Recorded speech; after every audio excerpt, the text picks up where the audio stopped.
Welcome, everybody, to another episode of Heavy Metallurgy, number 168, as a matter of fact. One of your hosts, I'm Marty. Good to see you. And that fine-looking gentleman there to my left, right, whatever. How you doing, Alan? Over here. I'm doing quite good. I'm really happy to be here tonight. We've got an excellent guest returning for his second show. I've got the best co-host in the business to my side. And we've got a chat that is rapidly filling up. We had 35 people waiting on us as the intro music played. So hello to everybody to spend part of their Friday night with us. We really appreciate it. We do. We've got the best chat in the business as well. Everyone's always very friendly, active, respectful, and puts forth a lot of, great opinions. And even when people disagree, they can do it like adults, which is awesome to see. So hello to all of you. Thank you for spending part of your evening with us. And it's going to be fun. I'm looking forward to this one quite a bit. I've been thinking about it a lot this week and doing all kinds of note taking to try to keep things straight in my head tonight. But if I get off base, folks in the chat, please correct us. Tell us if we're messed up a date or something. And as always, throw out all those releases that we just overlook or don't have time to get to. Marty, before our guest comes out, what albums came out today that people might want to buy? Well, there was a bunch, but half of them I didn't hear of or heard of or could pronounce, so I culled a lot from that. But some stuff that just came out today: Active Creation, Moments to Remain on Massacre, Atavistia, Inane Duncam, self-released EP, Ex Menta, Spires, self-released EP, Black Lava, The Savage Winds of Wisdom on Season of Mist, Deep Purple, Equals One on Ear Music, still kicking, that's amazing. XL, Seeking Refuge, re-release on Southern Lord, Orange Goblin dropped today with Science Not Fiction on Peaceville, Patriarchs in Black, Visioning on Metalville, Paul Di'Anno's Warhorse, self-titled, on Brave Words, Uprising 3 on AOP Records. For those of you who don't know, that's Jan from Volgaflüster's side band, and the drums on this album are played by our friend Austin Lund from Panopticon. Killer record. Worshipper, One Way Trip, Magnetic Eye. Did I miss anything, Alan, that you wanted to talk about? Nothing I know of. Again, middle of July has been a little scant on new releases. There's a ton of stuff coming out next week that's on my radar. But I will say that a new Orange Goblin is pretty good, and Sue will be reviewing that for Heavy Metallurgy in the near future. So if folks are curious about it and want to hear more, keep an eye out for a review from Sue as soon as she has time to finish it up for us. Awesome. Well, without further ado, let's get this gentleman out here. Albert Mudrian from Decibel magazine, the head honcho, the grim overlord. He's back. How you doing? I'm doing well. How are you guys? Fair. Yeah, pretty good. Doing fine. Fair. Yeah. I think it's we've set a low bar, but we can clear it. All right. I'll do it. I'm trying not to get too excited. I'm excited about today's topic because it's a year I really appreciate. And but what I do appreciate even more so is the fact that Decibel continues to release some quality material in a time where people just don't seem to care about print media. So thumbs up to you, Albert, for still carrying the flag. Some people still do. I'm being very general in my but it's got to be much harder than it was many years ago to get people excited. But anyway, what's been going on? It's been a busy day for Decibel today. Well, first of all, I will show this arrived in my mailbox today. Cover, Autopsy, what a killer cover image. These old farts. I love it. Great band. And anniversary show issue. And you want to talk about that a little bit and what else has been coming out? Now's your chance. Really excited to have Autopsy on the cover. Really excited to have what I think is like the first good Autopsy photo ever taken. Like, that's awesome. Go back and look at the last 30 plus years of Autopsy photos, and man, that is a band that has just it just hasn't happened photo wise. I don't know. They whether it's they don't care or that investment wasn't made. But we decided, or all of the above. But we decided to put them on the cover. We had a great photographer named Shimon Carmel, who is Canadian, came down to the Bay Area to shoot them, and was super stoked to finally have those guys on the cover. Obviously, they're headlining our 20th anniversary show in Philadelphia on August 31st, and that issue is kind of a 30th or a 20th anniversary preview. We got a Hall of Fame on Death Evocations, Chalice of the Ages. Death Evocations playing. There's a Crip Sermon flexi disc. Crip Sermon is playing all of their new record at the 20th anniversary show. So, we just try to have a little fun with it, and try to bring all those things together. And that is hitting a lot of mailboxes right now. And then this morning, we just put up the pre-order for 2 new Decibel books, volumes 1 and volumes 4 of our Hall of Fame anthology series. If folks watching don't know the Decibel Hall of Fame, it is a monthly series in the magazine where we take a classic extreme metal album. It's my favorite part of the magazine. Typically, Yeah, I always go to that first. Yeah. I think it's a lot of people's, honestly, and I love that. And that has been, that started in issue number 2. We started the Hall of Fame, so there's probably nearly 250 Hall of Fames out there that have been inducted to this point. So we've anthologized 4 books worth now, and the latest 2, which might sound odd, are volume 1 and volume 4. Volume 4 is 25 Hall of Fames that have previously run in Decibel. There's a bunch of stuff, some records I'm sure we'll be talking about tonight, in fact. And then volume 1 is kind of I don't want to say it's a re-release. It's almost kind of a reimagined version of a book that came out about 15 years ago that was a Hall of Fame collection that was published not via Decibel, but via another publisher. And when we did the second Hall of Fame anthology back in 2016, it was just branded as a Hall of Fame anthology, whereas that book that came out in 2009 was not. So people have always asked us, since we've published volume 2, we've published volume 3, and now we're just about to publish volume 4. It was always, how can I get volume 1? Where's volume 1? Why doesn't volume 1 exist? So we finally figured, all right, since we're doing volume 4, let's go back and actually put volume 1 together the way it's supposed to be. So there can be 4 anthology books. You can have 100 Hall of Fames all together in one cool package. Figured since it's the 20th anniversary, it's a good time to do something like that. So those 2 books just went up for pre-order today on the Decibel site, and we figured out how to do something really cool in our store, which is give people discounts for multiple books ordered. So if you go to the site and you're like, oh, I want to get 1 and 4, or I want to get 2 and 3, or I want to get 1 and 3, whatever it is, like each time you add a Hall of Fame book to the cart, like you're going to save 10%, 15%, 20%. It's just going to keep going down. So you can get all 4 Hall of Fame books for, I think it's $90, which to me seems really too cheap, to be honest with you. But hey, all the work that goes into it. Yeah. We only turn 21. So that was this morning. Sorry for rambling. I know, like, I don't want to focus too much on that stuff, but yeah, that was this morning. That's what's going on now. Those are out. Hall of Fame books up for pre-order. 20th anniversary show happening a little over a month away. 20th anniversary issue we're working on right now. Working on another book that will be up for pre-order in August, and that will be another band biography from Decibel. And it's an American band. We're really stoked on it. They've been around for a long time. They deserve this. It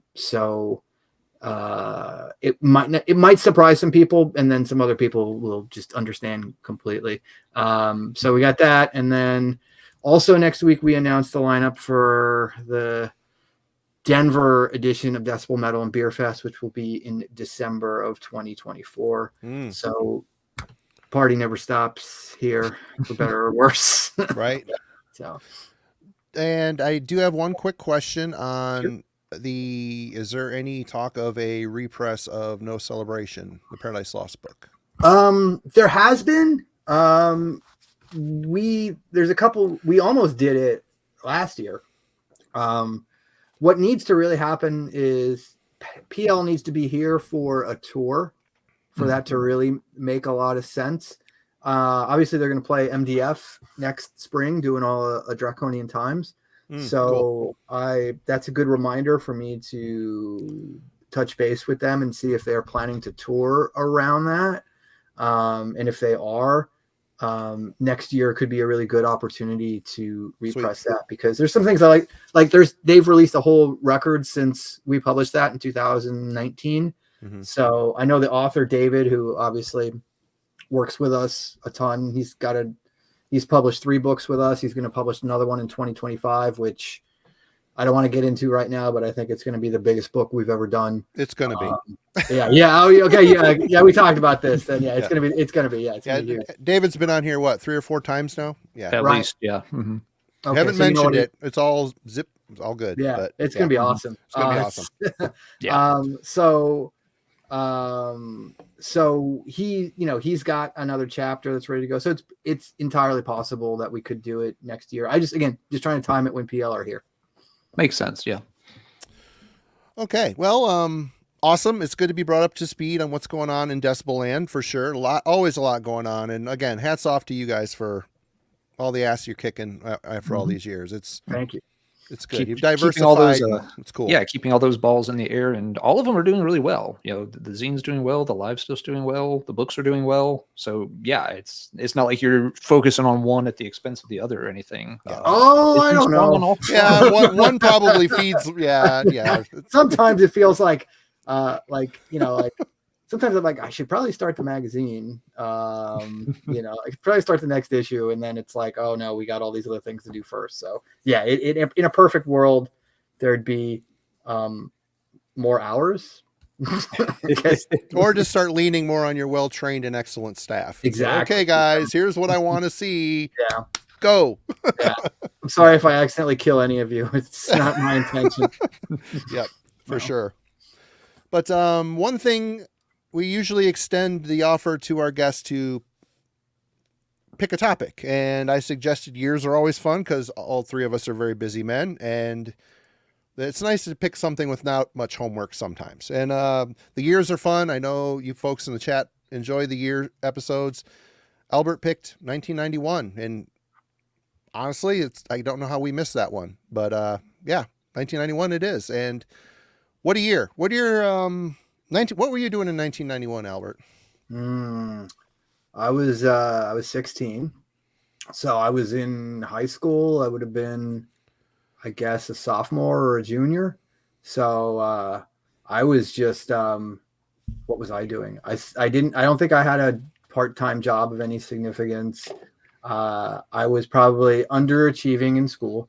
I was probably giving my parents a hard time about pretty much anything. And not being a bad kid, but having probably an unnecessarily sour disposition. Good thing you grew out of that, right? Right. Yeah, clearly. Yeah. Clearly. Right. Musically, 16. That's a very, if you're anything like me as a 16, I was a sponge. I wanted to soak it all in. How about you? Yeah, to me, it's really pivotal because, and I'm sure we'll be getting into this, just because how by that point so much of the extreme metal underground was about to not necessarily become like mainstream, but become way more accessible for people, for just about anybody. Like if you turn the clock back a couple of years to like 89 or 90, you would still kind of, I think, struggle to find a lot of what was going on if you didn't have a friend or somebody in your family who was really tuned into something that could show you something. But for me, I feel like by 1991, you could, if you knew where to look, you can kind of find things without direction.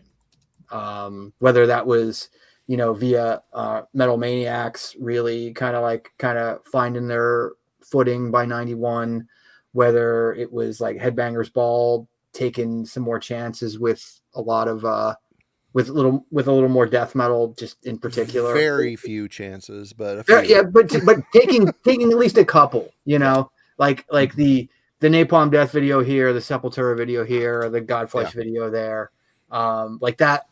And that stuff, just to see it once, would make all the world a difference. College radio still being viable, having an okay-ish record store in your town, you could piece it together on your own. Yeah. And I think that just a couple of years prior to that, you had to be really, really tuned in to kind of figure it out.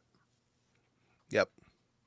How about you, Alan? Same question. What were you doing in 91, and what was music? How was it helping you out in life? Sure. First, want to say thank you to Rad Music for the super chat a minute ago. Thank you. Enjoy the show. It's really cool. Too kind. But 91 for me, same as Albert. High school, had been listening to metal for a couple of years at that point, so was pretty entrenched. Particularly a thrash at that point. A lot of it, and being in a very rural area, stuff was a little slower to seep into our little corner of the Appalachian Mountains. So, we had no idea there were, demos of things happening in Norway or any of that. 91, I know for sure that was the year some of us discovered death metal. Some people might have been keen to it a little bit earlier than that. But again, there was only a handful of kids who were interested in any of this stuff. But 91 was definitely, people were like, okay, there's this thing called Cannibal Corpse, and there's this band called Carcass. I bought the first Napalm Death album. I was the first person to bring a Napalm Death album to high school and, have the kids listen to it. It was not the new release of the year. It was was it Death by Manipulation, the anthology album. I bought that one because it was the cheapest one they had at Record Bar that week. I wanted to hear the band, but only had $7 to spend. So yeah, just listening to tons of stuff. It's as we're going to discuss, it's a seismic year in music, and that was one of the things I spent some time looking at this week. I want to take just a moment here to kind of go over some of the just the calendar of some releases. Most of these we won't be talking about in any detail tonight anyway. But when you look at what came out in 91, what albums were kind of getting some hype, like Albert was saying, on MTV and in some zines you could find at the grocery store, it's almost a tale of not even 2 years, but 2 eras. So just some notable things that got attention earlier in the year. In March of 91, Mr. Big went supersonic, with their big song. You also had like Bullet Boys releasing their second album, which had a bit of a push to it. I did not think it was a good album, but Freak Show definitely had a push to it. You get into June, Skid Row released their second album and had a ton of push on MTV and other places. Dangerous Toys released their second album, Hellacious Acres, in June. LA Guns released their third one, Hollywood Vampires, in June, and they were coming off some success with a hit single, The Ballad of Jane, on their second album. You get into July, it's more of the same. Kix has a follow-up. They had done really well with their previous album. Alice Cooper released Hey Stupid. He was kind of in his big hair metal phase with that one. That album still gets radio play with songs like Feed My Frankenstein. So all through the first 7 months of 91, those are the albums that are getting attention in sort of the mainstream but kind of heavy circles. And then you get to July 30th, end of July, last day of July, MTV debuts the video for Enter Sandman by Metallica. And over the next 2 months, things play out such that August 12th, Metallica drops the Black Album. August 27th, about 2 weeks after that, Pearl Jam releases their debut 10. And the first video for that, for the song Alive, comes out on September 9th. And then about 2 weeks after that, on the 24th, Nirvana releases Nevermind. And the video for Smells Like Teen Spirit drops on September 30th. So right there, you have a 2-month window to the date from July 30th to September 30th, where you have 3 albums released that completely turns, the heavier spectrum of music on its head. And when you look at what happens, those last few months of 1991, all that stuff I mentioned before, all these, sort of, glam, hard rock, hair bands, whatever you want to call them, they immediately start drying up. There's October, November, December. I couldn't find mention of any significant release from any band in that style. It's not funny, but it's true. It really is the way it plays out. It is just kind of funny. There were obviously some that came out during that time frame. They got no attention. And just as a very funny example of this, a band I liked a lot and was waiting for their second album to come out, it got released in October of 91. It got no press, no coverage, no hype, no video, no nothing. So I didn't even know that Danger Danger's second album came out until spring of 92. Good old fucking Danger Danger. But it was just, it's a pet band for me. It's funny for everyone else. We can all have a good laugh. But I mean, it's kind of a good example of how buried this stuff got all of a sudden. If this had come out 6 months earlier, there at least would have been some, chatter for it. They might have gotten a video, put out on MTV. I would have caught wind of it. It came out in October, and might as well have come out on another planet. It's just that big a difference.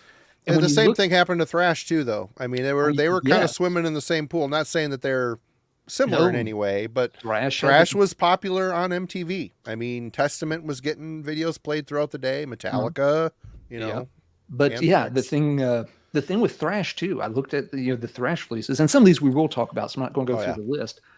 Your big thrash bands are actually MIA in 91 when it comes to new releases. There's no new Megadeth album. Anthrax just releases, the Attack of the Killer Bees collection, which does well for them. Yeah. They get attention for it, but it's not a new album. It's a lot of goofy stuff.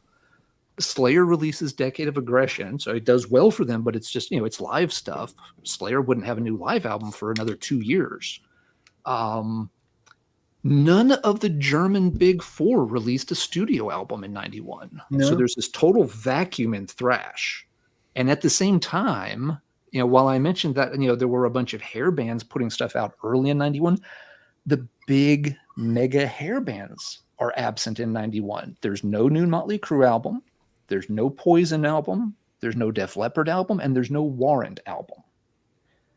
So there's also, it's almost like there's this perfect, vacuum in, kind of, the more popular end of heavy music that made it perfect for Metallica and Nirvana and Pearl Jam to, get all the attention focused on them.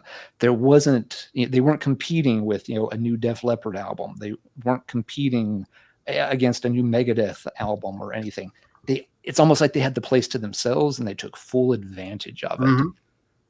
It's really crazy. The two things that did come out in that same time frame, that were noteworthy, they both came out on September 17th, right in the middle of that run of dates I gave before. On September 17th that year, you had Guns N' Roses release Use Your Illusion 1 and 2, and you had Ozzy release No More Tears. And both of those obviously did huge business. All of it was huge, yeah. They did. At the same time, in the aftermath of that, Guns N' Roses, how long did it take them to release another album after that? I need a calculator. Yeah, unless you're going to count the spaghetti incident, which I don't think anybody's going to count. No. We're not going to count the spaghetti incident. No, it's Guns N' Roses' last swan song.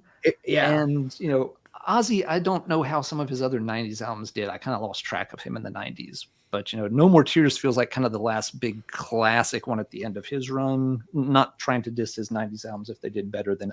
It's the last one I saw people really obsess over. It's the last one that had, mainstream radio hits. Everything after that, it's like, you can argue the validity or quality of it, but the one that like made an impact on radio, that's the last one. Okay, thanks for confirming that. That's what I thought, Albert, but I didn't know for sure. So thanks for covering that. But yeah, so there you are. You have those last two. It's almost like those were like, the last big hurrah for that style. Ozzy and GNR. It took, bands of that caliber to actually, get over the top in terms of sales once Metallica and, those two grunge albums dropped. And moving forward, it's all different. There's, one or two thrash albums from the year that, are very good and did well for themselves. And those we'll talk about later. I won't bring those up for the time being.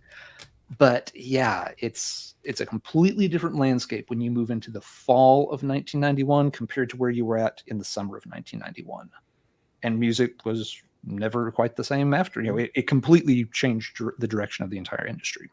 So sorry, I know that was kind of a longer intro segment, but I wanted to just set that stage for the discussion tonight, because it really is a seismic year in music, the likes of which, I don't know if we've seen another year like that in the past 3 decades. No, it's fantastic context. Thank you, Alan. And I think, I mean, I know we're going to focus on 91, but I think it's worth it just for a minute, just talking about 1992, just because it's kind of funny, the landscape that all those like big hair metal bands that you mentioned that didn't release records in 91, when they enter it in 92 in a post Nevermind, post Black album world, it's some funny shit. Because no matter how good, one of their records were, it just wasn't landing, and I think everybody knew it. I mean, you just think back at like with the Def Leppard record 92, I think was Adrenalize, and then the first single was Let's Get Rocked, where which was just a terrible song, but was also even by like, I mean, I love the first 3 Def Leppard albums deeply. Like, they're some of my favorite albums by anyone ever. Agree. But like lyrically, even Let's Get Rocked, even by the horribly low standards of Def Leppard lyrically, it was just so out of touch with like everything that was going on at the time.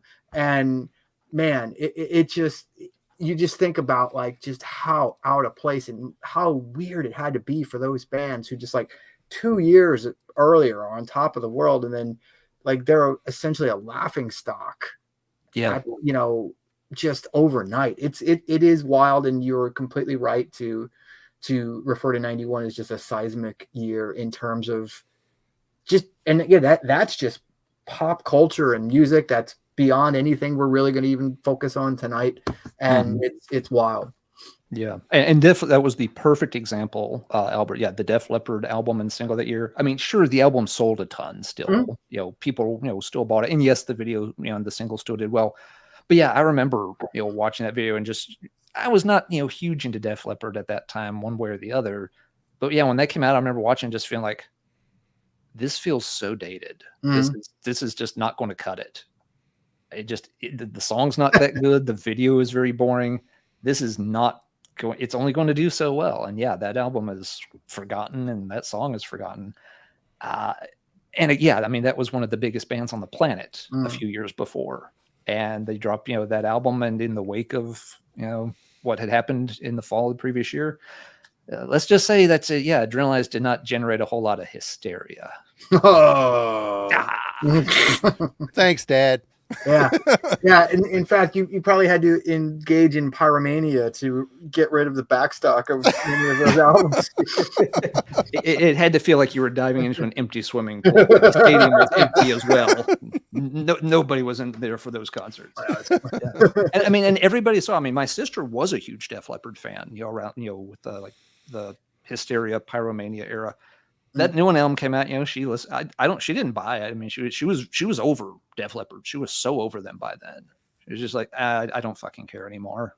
And yeah, completely different. So yeah, that's the perfect example of how fast it turned on those bands. But yeah, so that's kind of my context for 91, Marty. Sorry it took a while. No, it's 100% great to size that up. And really, it's, I think about, talking about what you just went through there, and I hearing a lot of bands being interviewed saying how, life for them just went upside down, and they couldn't buy a vowel during that era for shows or people giving a shit. But it's funny because it might have killed out the glam stuff, which was honestly oversaturated. I mean, it was kind of like thrash. Thrash was so oversaturated at the end of its tenure. It was time for a change. And though I don't miss the glam stuff, it's kind of funny how it's come back around again. Bands like Steel Panther, granted it's a joke, but they're poking fun at it, but it's popular. You see them playing Wacken, it's 70,000 people, and all these other bands are still maybe playing the fair circuit, but people still kind of care. They still turn out. But the thing that really amazes me during that whole time, I didn't feel like it affected me much because, as we're going to get into tonight, the death metal underground was, the spotlight might not have been shined on it in the context of the media, but it's ravenous. It's huge. It's growing. It's getting popular. It's taking shape with labels like Century Media, Earache Records. I mean, here we go. I'll get into my 1991 right here. This was there's absolutely no internet. So the compilation was our life's blood into hearing other bands and styles, which, before this, we were looking at thanks lists or seeing pictures. Oh, Ventor and this creator picture is wearing a Soothsayer t-shirt. I got to check that band out. Fuck yeah. So yeah, this was a very pivotal comp in my development. Came out in 1991. And here's another one that came out in 1991. Oh yeah. Of course, I bought the record first, which only has a handful of tracks on it, and I got it for $6.99 brand new at Vinyl Solution in Grand Rapids. And then the cassette came out with a bazillion more songs. So I mean, these were like the internet of the day. This was the stuff that got me ravenous for picking up this more extreme stuff. And I was a thrash kid. But let's see, 1991. Albert mentioned early on you only turned 20 once. Well, I turned 20 in 1991. And I was right on the precipice of getting married. I was engaged, which ended up being a gigantic mistake. Whatever. Win some, you lose some. But I was about to buy my first house. I was working for Kmart. I was Kmarty, which is always a fun yarn to spin. But at least I had an income, and when I was younger, I was buying 1 or 2 tapes a month because that's all the money I had. Now I had an income and not very much rent, if any, to pay. So I was blowing most of my check on this music I was obsessed over. So 1991, going through picking the list here, it's just every single one of these albums is like DNA. It's part of my DNA. And I think all of us can probably say that. This is a time where things are really picking up steam, and the extreme, even some of the early Earache bands, they went from a claustrophobic mess of noise. They're actually starting to write songs and riffs. I mean, it's evolving. Extreme metal is evolving. And as we're going to get in here tonight. So, yeah, 1991, huge year for me. But, Albert, you're our guest. So why don't you start off with your first pick? Okay. I apologize out of the gate because I'm already going off the grid of what I submitted to everybody. Oh, that's quite all right. Because a lot of your shit you picked, I want to talk about as well. Because it's huge. That was my thought. That I'm sure somebody can take something off the list. There was something not on your list that fucking shocked me. I'm not gonna lie. Yeah? I have it in mind, but yeah. All right. Well, maybe I'm just about to pull it out right now because I just remembered it when about 15 minutes before I logged on. But it's this. I figured I would lead into this based on your comp that you just showed. This is Tiamat's The Astral Sleep from 1991 in Century Media. It's their second record. It's the first one that I heard. I was not clued into Sumerian Cry back in 1990. But Astral Sleep for me was really one of those records that, they were still looked at as a death metal band, but they weren't really playing death metal anymore. No. I was around the period that I had been really just blown away by by Paradise Lost and early My Dying Bride and stuff like that. And there weren't a lot of other options for these kind of dark and melodic bands that were in that same zip code, so that record for me just really hit home with like kind of its like gothy vibes and doomy vibes, and but still just like really aggressive and catchy, and just in retrospect some of the weirdest guitar tones and choices and just everything about it. And like the album cover, everything, it's just like there's just something really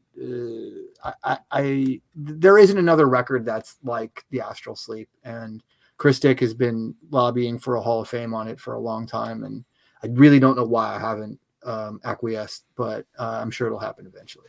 So yeah, Astral Sleep. So, they're a very obtuse band, and I remember getting all that stuff back then, and I still to this day struggle a little bit wrapping my head around it. I like it a bit more than I did then, but then I'm like, it's not what I wanted, but it was still cool and dark and abstract at times. But I don't know, a very, very cool pick. Al. All right. This will be the only sort of popular mainstream one to mention, but so yeah, I promise no more danger. But I think this album actually still holds up okay as a heavier album. I mentioned it to somebody else in a chat recently. It was kind of like, oh yeah, there's this, haha, and there was like, oh dude, no, that album rules, and a lot of other folks kind of chimed in similarly. I mentioned it briefly in the intro. Skid Row's "Slave to the Grind." This one is noteworthy for one particular reason. Most of these bands, like Skid Row, they got popular, off of radio play and doing ballads and stuff. They'd have a hit, and then the second album, they would just try to basically do the same thing but worse. Skid Row was one weird exception where the band actually tried to get heavier on the second album instead of getting even more watered down. The debut album spawned a bunch of hit singles for them. They were plastered all over every, teen beat magazine kind of cover for a while there. And so you would have expected them just to, going right back to that same well this time around. But Slave to the Grind actually has, a bit of weight to it for something that was meant, to be a major label release with a lot of hype. And, as such, I think it's one reason this band, has held up, and their two albums have held up a little bit better in people's minds than, say, a band like, a Poison or Warrant or Britney Fox or any of, 100 other bands who, once they got a little bit of attention, they just, if they had anything interesting going on, they immediately gave it up to just become, a corporate radio band. I was always interested, from the very first, the first single off of this was Monkey Business. And I just remember thinking, that's actually pretty damn heavy for a band in this, corner of, the, music universe at the time. And it has a lot of good songs on it. It is not a garbage throwaway album whatsoever. And of course, here recently, Sebastian Bach has just released another solo album with really kind of cartoony cover art for some reason. They've tried for years to get him and the rest of the band on the same page to tour again, and it's never quite worked out. But yeah, Slave to the Grind, kudos to them at least for not just completely wimping out on the second album to sell more copies and thinking, we're actually going to crank out some heavier riffs and just see where that goes. And the album did quite well for them. It had some hit singles. So they kind of showed that you didn't have to be, just a total wuss out and have the album still do well. It's a good thing they released it in the first half of that year, because Lord knows what would have happened to them if they had released it, in October or November, as we talked about. Once they were in the shadow of grunge, it may not have worked. When their third album came out, yeah, it got zero attention, which was, I think, 93. I've heard some people say that album's not bad. I never heard a note of it because you could not hear it or find it anywhere. That kind of stuff was wiped off the map pretty quickly. But Slave to the Grind is not a bad album if you're okay with that kind of lighter end of the heavy spectrum. It's the only one in that end of the shallow end of the kiddie pool I'll talk about tonight. But it's not a bad album. There's one thing I'd like to point out about that record too, which I think is interesting, especially in the context of 91. That is the first heavy metal album to debut at #1 on the Billboard chart. It came in. Yeah, it came in. That's one of the first records that was released when SoundScan became part of the Billboard top 200. Mhm. Like there was this that happened in 1991 when they started because it used to be a combination of like mostly airplay, and record sales were weighted way less when they were determining that top albums list. It turned into like pure record sales in the SoundScan era. So that was the first heavy metal album to debut at number one. There were other heavy metal records that hit number one. I think maybe Quiet Riot, Metal Health at some point. But the first one to debut at number one was Slave to the Grind. Oh, okay. I think I had heard that in the past and completely forgot it. So yeah, that's a great tidbit to add in. Now you bring up Metal Health. I bet Twisted Sister Stay Hungry also was up in there somewhere. Yeah, it probably got close. As long as Michael Jackson wasn't elbowing everybody else out from like 83 to 84. Yeah, I guess. Oh, one other thing with Slave to the Grind, it actually had a there's a censored version of the album because the original version, I think it's the last song on side 8, is called like "Get the Fuck Out," and they say it several times in the chorus of the song. And so for a lot of retail outlets, they had to put out a censored version with a different track. I'm trying to remember which version this CD is. I think this is the Chain Gang. Yeah, this doesn't have the dirty song on it, so this must be this must be the clean version. But I don't remember which song they substituted in. The substituted song I remember was "Okay." About a year later, this ended up in a lot of the sale bins by late '92. Actually, by mid '92, this was already in cutout bins and sale bins. I found a bunch of copies of the uncensored cassette tape at a shopping mall, and they were like $2 a copy. And I bought the whole stack of them, took them back to my high school, and was selling them for $10 a piece because a lot of people still liked the album, but we all had the clean version. It's just like, hey, anybody need a copy of the dirty version? And everyone's just like, saving their lunch. Peddler. You're a filth peddler, Al. I took everybody's lunch. Everybody starved for a week because I took all their lunch money for a copy. They got to hear F-bombs via cassette, so that they could hear the F word on a real live record album. Yes, that's well, that guy in the puffy homemade Metallica shirt's a badass. Yeah. So there we go, Marty. Let's move on past the Skid Rows and give us. I'll have something good and heavy next time around. I promise. I can assure you there was no Skid Row in my my hemisphere, but there was. Marty was too true for that. I was a thrash kid, and I worship this band, Coroner's Mental Vortex. I'm not gonna lie, the writing is a little bit on the wall on this album. I still love it. The thing that they toned down the tech a little bit and they went more, there's still techie riffs on here. They just focused on writing clear, more concise songs. So if you want a little bit of tech interspersed with actual song structures, and this is the album for you. My favorite will always be R.I.P., but I love the first 3 a bunch. They're almost interchangeable. Mental Vortex initially kind of bummed me out, and I really could care less about the Beatles cover at the end. But it's still, this was a grower for me. I end up loving it. I was still being kind of distracted by all the death metal that was coming out, but it still sounds like Corner, and it still rips, and it's still a favorite. So I'm still the thrash guy. Oh, great. Broken case. I'm still clinging to some thrash here, hoping for the best, but writing's on the wall for me. That brings us back to Albert. Back to me. All right. Let me go to a CD. Fudge Tunnel, Hate Songs in E minor. It's a great record. Oh. Jesus, that's a great record. This is actually all 3 Fudge Tunnel records are awesome. They're a great band. They're a criminally underrated band. Obviously did themselves zero favors when they named their band Fudge Tunnel. And that guitar tone, thick as a free range bison, man. I love it. Alex Newport knew how to make a heavy record that avoided most any heavy metal cliche you could think of. And I think that I know for a fact, in fact, when we did a Hall of Fame on this record a few years ago, I think it was like in the middle of the pandemic, actually. And they even to this day, he didn't really think of the band as a metal band, that they were just this heavy, abrasive, aggressive, like post-hardcore, like noise rock, just like pretty much any kind of heavy style of music that you could think of besides metal. But I mean, I think they're a metal band, so I agree. Whatever, Alex. Yeah, you can't call it not metal with that guitar tone. Seriously. Yeah, I know, it's just crushing. And I mean, this record in particular, that at least the version that I had and still have, that ends with the two covers at the end of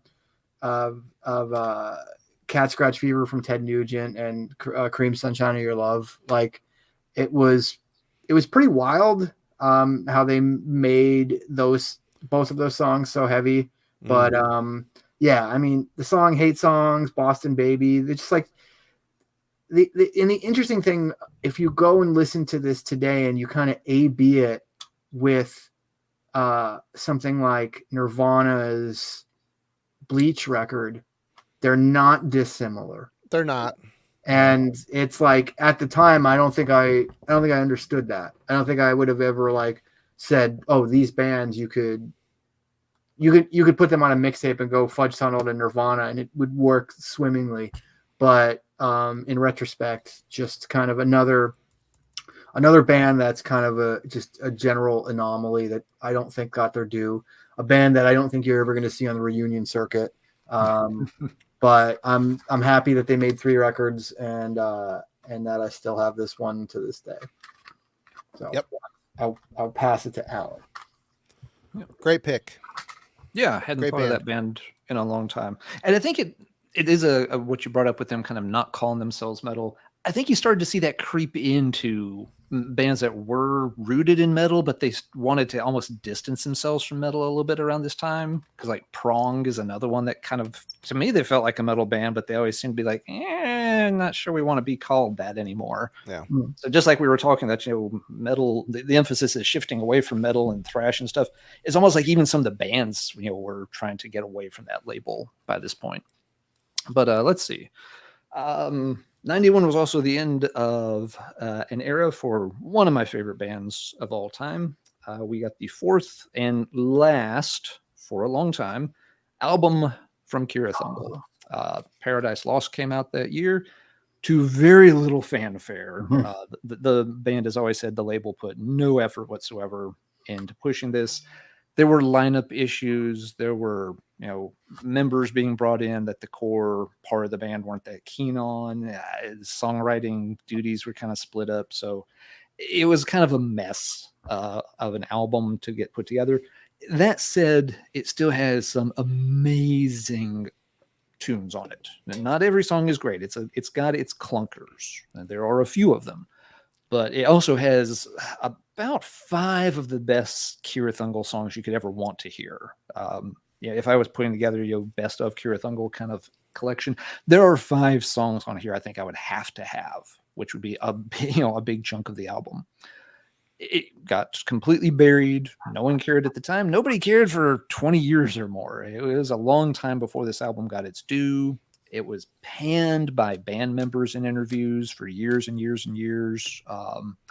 Ron Garvin, the drummer in particular, lambasted this album for ages and ages. I don't know how they feel about it now that they've had a chance to come back, get their due after so many years in exile. But anybody likes Kirathungal but skipped this one because of all the kind of negative press it got in later years, it's definitely worth checking out. You will sit through a few real head scratcher, what the fuck kind of moments with a few of the songs, but you will hear Kirathungal at their absolute finest on at least 5 tracks. The last 3 tracks are kind of a trilogy, and they are just jaw-droppingly good. So, a weird album, a tough one for the band with all the stuff they had to go through. And it was, their swan song until their recent reunion. But it is a fine album, and it definitely deserves to have the words Kirath and Ungle at the top of that album cover for sure. So that is my pick. Marty, what have you got second in the batting order? Well, we're still in the thrash era. I figured I'd get the thrash out of the way first, but I was spinning this album a lot when it came out. Manic Impressions by Anacrusis. Very nice. I prefer Reason and Screams and Whispers, but at the time this was great. I listened to it a lot. I love the cover. I love the world. I love, I don't know. This band was proggy, thrashy, and like any band that doesn't fit into any sort of mold, bands like Sadus, bands like Anacrusis, they were just so different and out of whack with what else was going on in thrash. This band toured. They were out. They were trying to get notoriety, and there was like a core of people that loved it, and it just seems like it goes over a lot of people's heads. I don't know if it was because they're so progressive. I don't know. But this hit the spot. Ken Nardi's vocals have always been 100%. I love his clean singing. His cat skinning screams are just totally awesome. Love this band. I love all of their output. This was definitely eating up a lot of space in my CD player back in 1991. Great stuff.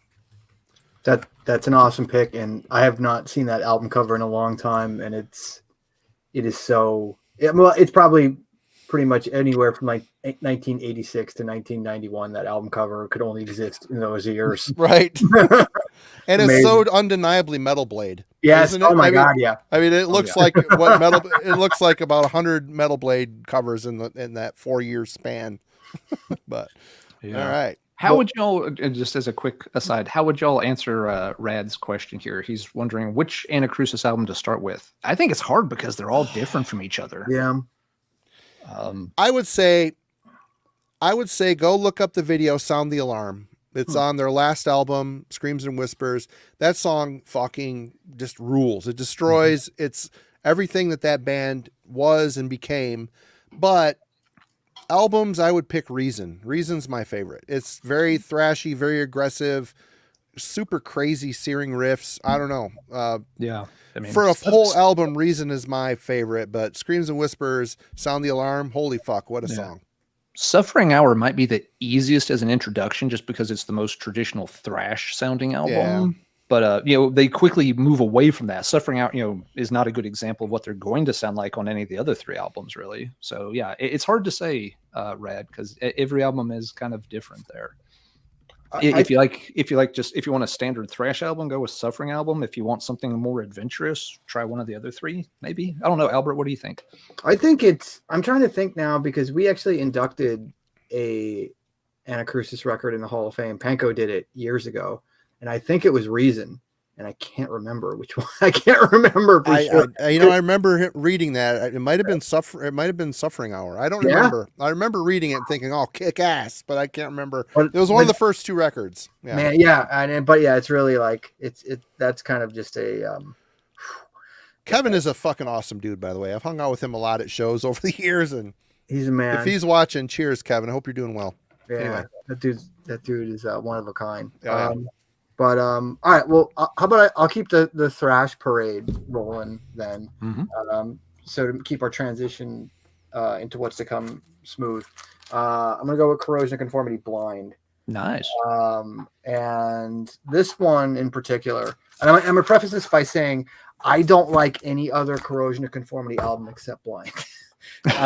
Okay. And I don't care about the hardcore crossover stuff. I love that shit. I don't like that. I don't like anything past that. To be honest. I don't care. I don't care. I tried, man. It's like I went back because it's like there was one of those bands, and this is the probably like 4 or 5 year age gap difference here, because like that was like I'd seen the Corrosion of Conformity logo everywhere by like 1990. And then I'd heard Blind was the first thing I heard. And then I went back to hear the punk stuff and it just didn't connect. And then for me, Blind in particular, it's the one record with vocalist Carl Agel that he's on. And I just think his vocals are so distinct and propel that band in a direction that they had not taken obviously before, and then failed to capitalize on in my mind since, because no disrespect to Pepper Keenan for how he's managed to keep that band relevant for as long as he has, but I just don't care. The Southern Fried thing just doesn't happen for me. But that moment, that like 1991, where they've taken that crossover influence and kind of fed it through a thrash filter, but you can still, those elements of like all the kind of Southern rock that's going to come and really kind of, in my opinion, kind of dumb them down and make them just kind of boring. Like you can hear the elements of it, but they mesh well with the aggression that's on that album. And yeah, I really love Blind. I actually listened to it for the first time in a while just yesterday, and it was a blast. So yeah, Carl Gel forever, man. That's my Corrosion Conformity vocalist. Yeah, that's a nice pick, and that album has held up really well over the years, I've found. Mm-hmm. Every time, I don't play it all that often, but yeah, when I go back to it, I'm just like, there's a lot of really good songs on here still. It's kind of, and it is another one of those albums that, yeah, is kind of rooted in thrash, but from a band coming from a different genre. Yeah, I guess it's essentially a transitional record, and that's not the last transitional record I'm going to pull out here tonight. And maybe that probably again just speaks to 91 as a whole, you know? Yep. But yeah, I do like that one too. I don't mind some of the other COC stuff. But yeah, that one's probably my favorite if I had to pick one. Right. All right, Alan, what you got? All right. I'll stick with the thrash vibes too. Because again, there were some good thrash albums that came out this year, as we saw. It's just that, yeah, the top bands from the scene were absent, but you did have some, the bands, kind of, the second tier releasing good stuff. One that's I've always loved, and a friend found this one for me. It was actually, I think he got it for me for Christmas of 91. And I had never heard the band, but he picked a winner, was Heathens, Victim of Deception. Excellent album. Yeah. It kind of is in the vein of, some people have, billed it as like, the poor man's Master of Puppets, which is meant as a compliment. It may not sound like it, but again, just, kind of, thoughtful stuff, very rooted in, Bay Area thrash sounds, but not trying to be overly aggressive most of the time. It's, more on the mature side of Bay Area thrash. I just always thought, yeah, the songs here, very well put together, good vocals. This is one that, yes, I've, played and played and played and played and played over the years.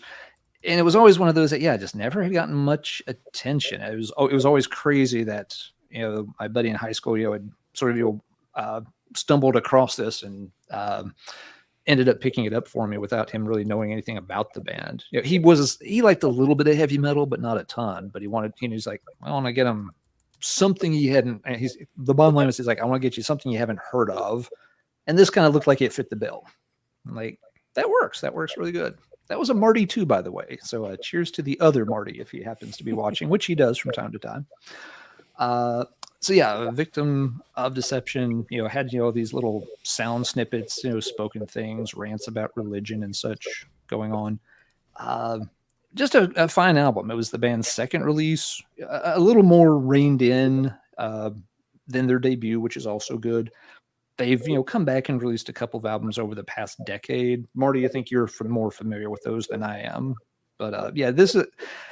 I wouldn't call it a classic of the era, but it's definitely a personal favorite from around that time, and a very solid album for those folks who are wanting to dig past the obvious stuff and may have missed this when it came out.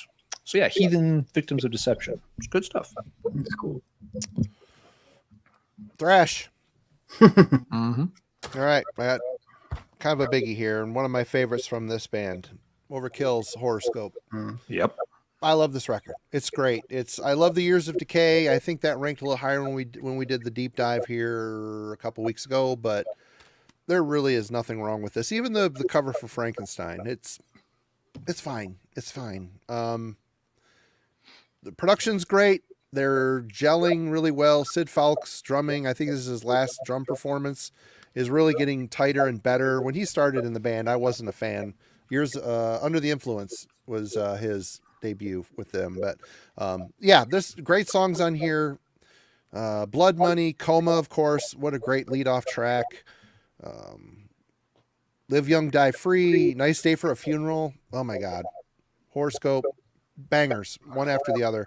Classic album. The end, the album that followed it, though, what a turd! what a shimmering turd! Yeah. Don't make me go back to the Dr. Seuss poem. Yeah. Well, if I have to, I've got it here somewhere. Yeah, we don't. We're probably not going to be doing a show on like 1993 to 1994 thrash anytime soon. Is my guess. No, that would be more of a short. Yeah, short. Yep. All right, Albert. What you got? All right. I'm just pulling out a rando here. Cathedral, Forest of Equilibrium. Now this, unlike the Tiamat album that I brought out earlier, was definitely a doom metal album. But in a lot of ways, for me anyway, it's one of the earliest kind of extreme doom metal albums. And by what I mean by that is I think the term doom metal still in like 1990, 1991 was kind of still thought of as your Pentagrams, Sabbath, St. Vitus kind of thing. But this was such a different animal in terms of how depressing and anguished it was, without really being death metal at all. And of course, it being on Earache, of course, Lee Dorian being the vocalist, it was a pretty easy sell for, I think, all of us death metal kids at the time to tune into this. But it didn't really deliver any of the death metal tropes that you would have wanted in 91. It really was its own just dark animal. And I love the lyrics. To me, this is one of the records where it's just like every song has its own identity. It's not unlike, I guess it's not unlike Epicus, Doomicus, Metallicus, where that's like the advent of epic doom metal. This is kind of the death metal generation's doom metal album for me. Is how Nicely put. But yeah, and obviously the Dave Patchett cover art is just amazing, remarkable. Mm-hmm. Everything about this, I love it to death. So yeah, I'm going with this. Just all-time classic for me. I bought that on tape at Camelot Music. Got home all excited to check out the new thing with Lee Dorian from Napalm Death. Got halfway through it, broke the tape, and took it back to Camelot and said, "My tape is broken. Can I trade it for something else?" And they've got like 2 or 3 records in their catalog that I like. Mm-hmm. I struggle with Lee's voice. I just do. I still do. I understand that. I get it. I think maybe this is ridiculous. Lee's a friend of mine. And maybe it's just like knowing his personality and just knowing him like I do, and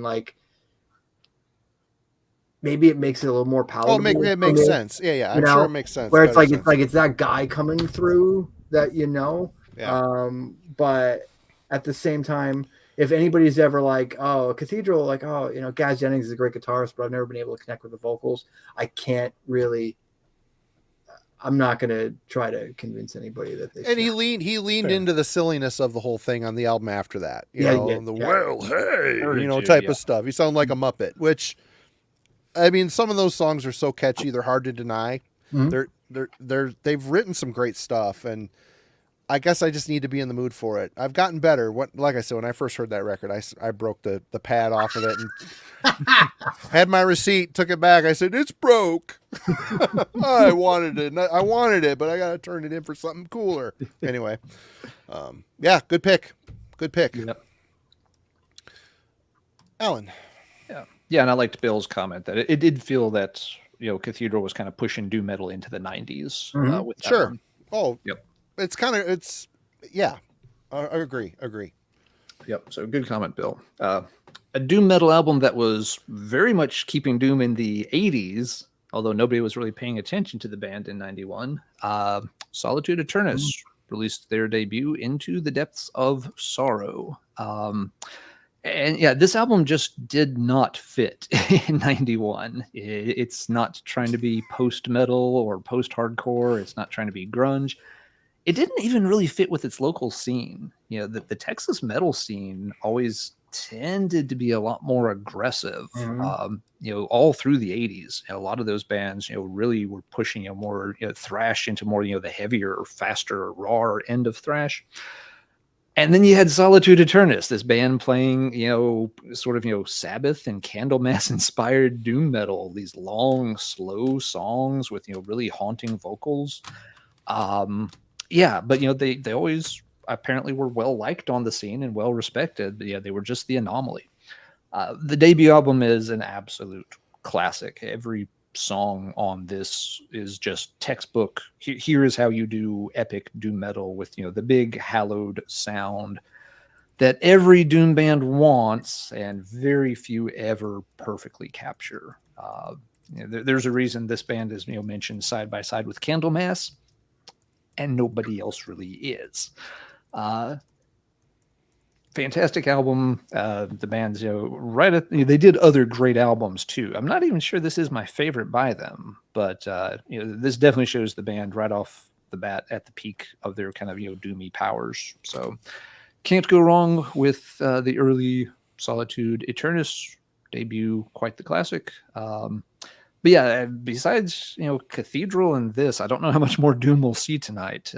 91 Doom was kind of a more underground thing through most of the 80s, and it didn't take off for a while in the 90s. Cathedral did a lot to raise visibility for Doom. And Lee's work, you know, with the label and stuff. Moving forward, Doom would kind of build a little more momentum and have a few more higher profile releases, like, you know, with the Obsessed coming back and the Church Within in a couple of years. But yeah, Solitude Aeternus was very much an underground thing at the time. But a fantastic album if no one's ever checked it out and you like that style of doom metal, get this one as quick as you can. Marty, you sticking to thrash? Yeah, I think I've on my last one here. That's okay. Well, yeah, this might be a little odd one, but Skyclad, Wayward Sons of Mother Earth. Oh, cool. Yep, I thought you'd pull this. I love Sabbath, the first two albums in particular. The third one, Morning is Broken, came out the same year as this. So that was Martin leaving the band and starting Skyclad. I don't think we'll be talking about that album today. No, that album is not on my list. That was like a what the fuck moment. I wish I could have broke that one and taken it back, but they had a couple of them there, so I would have had to replace it for the same thing. It wouldn't have worked. Yeah, because nobody else was buying a copy. No one wanted that record. No, and this was an expensive album because I had to pay import on the beloved Noise Records. I was a Noise kid growing up for sure. Skyclad. It sounds a lot like early Sabbath, but a little bit more folky. And of course they added a violin to the mix, which for thrash, kind of unique thing. But of course, fellow countrymen, My Dying Bride were coming up right around the same time doing the same thing, except with death metal, not the folky, but the violin. I love this record. I love Martin's take on, his play on words. I like his vocal style. Always a very unique singer in the metal world. And it just felt like a very pagan thrash record. And at the time, it was pretty unique. So this one always stood out in their catalog even. I mean, they put out some good records after this as well, but this is a very much a standout record in their catalog for me as well. I didn't think any of you guys were probably pulling Skyclad. So I wanted to make sure I got that under the radar. There's a safe assumption on my part for me. Yeah. I like that album, but I kind of got a little burned out on Skyclad years ago, so I haven't played it in forever. But it's another good example of a thrash band starting to move out of thrash around 91. Yeah, that's where their roots were at. But that album definitely shows that they want to do something that is now not going to be labeled thrash really anymore, especially not after that album. Yep. All right, Albert. All right. What do we got here? How about I find us some more thrash? Pretty big one, pretty obvious one. I'm sure it's on everybody's list here. Oh yeah. This is the thrash metal album of the year. I think so. I think so. I think in some ways it's honestly just one of the best thrash metal albums ever. And I know a lot of people stand by Beneath the Remains, and I do not blame them at all. I mean, but they're both great. They're both glorious. I mean, They're why both glorious. choose? Why choose? Yeah, Why not both? that's kind of how I feel, honestly. But this, to me, this is kind of a pivotal record for getting kids into heavier music in 1991. This was, this band had multiple videos on Headbangers in 91, and I don't think I could watch an episode for several months in a row without seeing like Desperate Cry or Dead Embryonic Cells. Yep. Like it was relentless, and you never really got sick of it. And it obviously set them up for what they would do commercially with Chaos AD. But in terms of a band coming from the underground and delivering just a super high quality record that still was rooted in the underground, but like the Scott Burns production and Andy Wallace's mix. I mean, there's a lot, like if you've read either the Hall of Fame that we did on this or the chapter in the Scott Burns Sessions book, there's a lot of kind of mixed feelings from Scott Burns about this in particular, because his mix wasn't really accepted by management or the label at the time. Right. And Andy Wallace kind of came in and like, honestly, just kind of in a lot of ways slayered them up.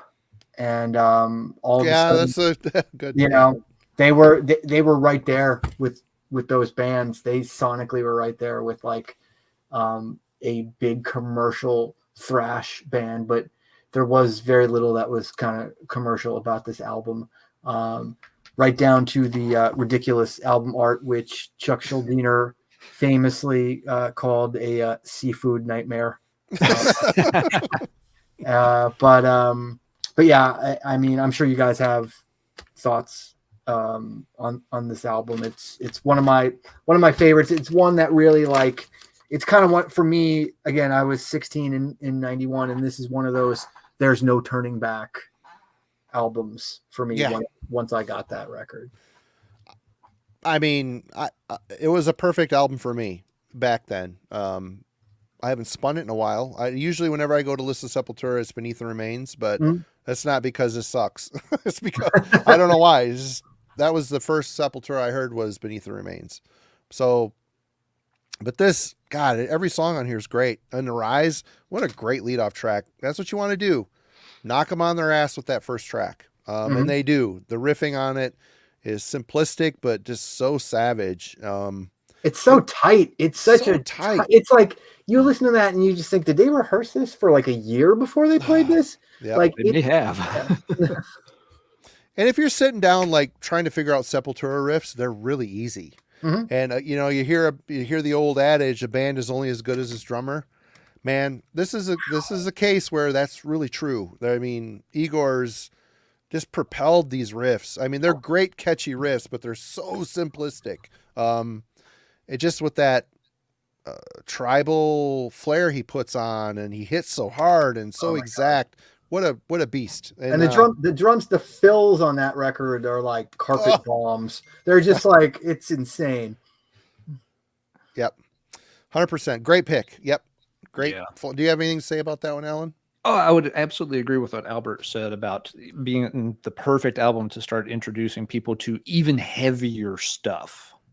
Because as Matt W said in the chat just a minute ago, he said, he when it came out, he thought of it more as a death metal album, and I did as well. I think mainly because the vocals, the music, it was kind of border. It was another one of these bands. It's like they're kind of thrash, but they're kind of not, which we've mentioned already a few times, not. And yeah, the vocals were just seemed so heavy and gruff that I tended to think of it as a death metal album back then. But yeah, and just the constant exposure on Headbangers Ball. You're right, Albert. That was a huge thing. Yeah, I got the tape as soon as I could. And that cover art, taking that one to high school and showing it to kids who were still waiting for that next Def Leppard album to come out during the holidays. They were just, I remember showing that to someone like, American government class, and they were just looking, and they're just like, what is that? I'm just like, I don't know, but it's cool. And they're just like, you scare me. I'm going to go sit over here now. Yep. But yeah, great album, great cover art. Yeah, I mean, I know a lot of folks obviously, knew Sepultura before that. This was again the first time Sepultura, had infiltrated our little corner of rural southern Appalachia. I didn't know anybody that knew Beneath the Remains or Schizophrenia or other stuff. But that album, like Albert was saying earlier too, around this time it was getting a little easier to find out about this stuff. So the few of us that were interested, yes, we knew about Sepultura from the first time that video hit, and we were all interested in hearing the album when it dropped. So great pick, absolutely. Classic. All right, Alan. Another one that, we think of it as probably more death metal, but it's got, roots in thrash. This was on Albert's list, but he said he was taking it off, so I'm not stealing it. Pestilence, Testimony of the Ancients. Here's a band that's, this album, some people don't get into it. I tend to like it a lot. I think the songs are really well done on it. It's of course got, those little interlude things that for some people that's a turnoff. I don't mind them at all. If anything, it kind of helps me listening to the album. I tend to put a lot of music on in the background when working, and having those, interspersed between the songs helps make sure that the songs don't bleed together when I'm listening to it. But yeah, this one, nobody in my high school knew anything about this band in 91. So I came upon this later on in time. But, this was, a tough one for fans who did know it. And Marty can probably speak to this because, somebody was missing. Mm-hmm. What was his name? What was his name again? Lars something, maybe. But yeah, obviously, big vocal shoes were left to fill. Yep. Personally, I thought, Mameli did a good job. He did a good job on this one. He sounded a lot like Van Drunen. He sounded enough like him to appease the fans, but without trying to copy him note for note or anything, which he couldn't have done. So there was no reason to. You sound like a hydrated Van Drunen. There you go.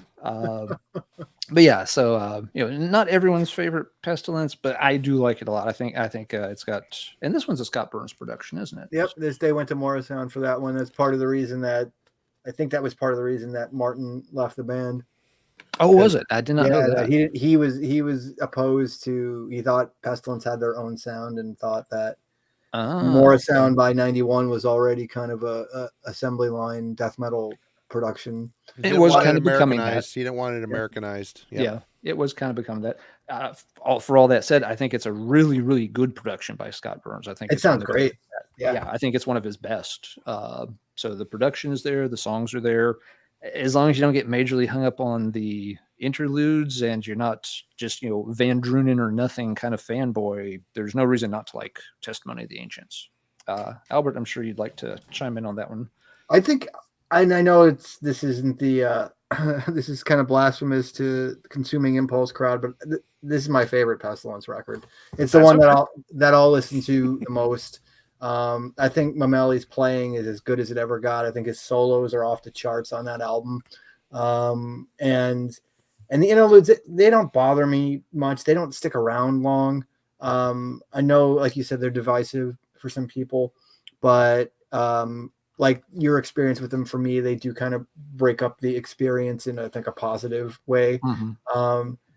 And I guess for me, it's almost like Pestilence is almost two different bands between Consuming and Testimony. And I love that record. It's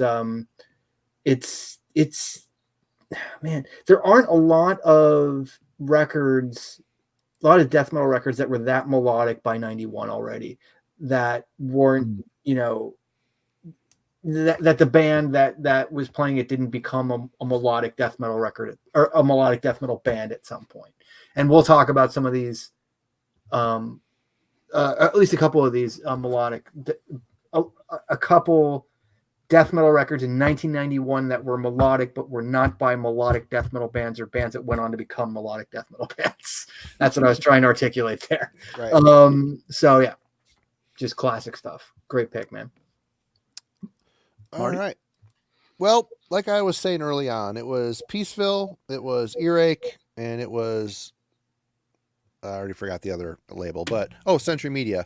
But for Peaceville, this was a huge album. This album just leveled me. Soulside Journey by Dark Throne.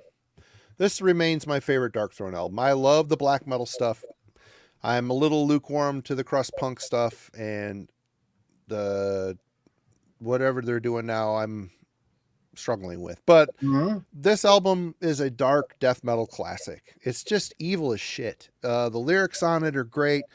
Culto's vocals are perfectly drenched in reverb and evil sounding. The riffing, you can hear some Autopsy riffs coming in here on occasion.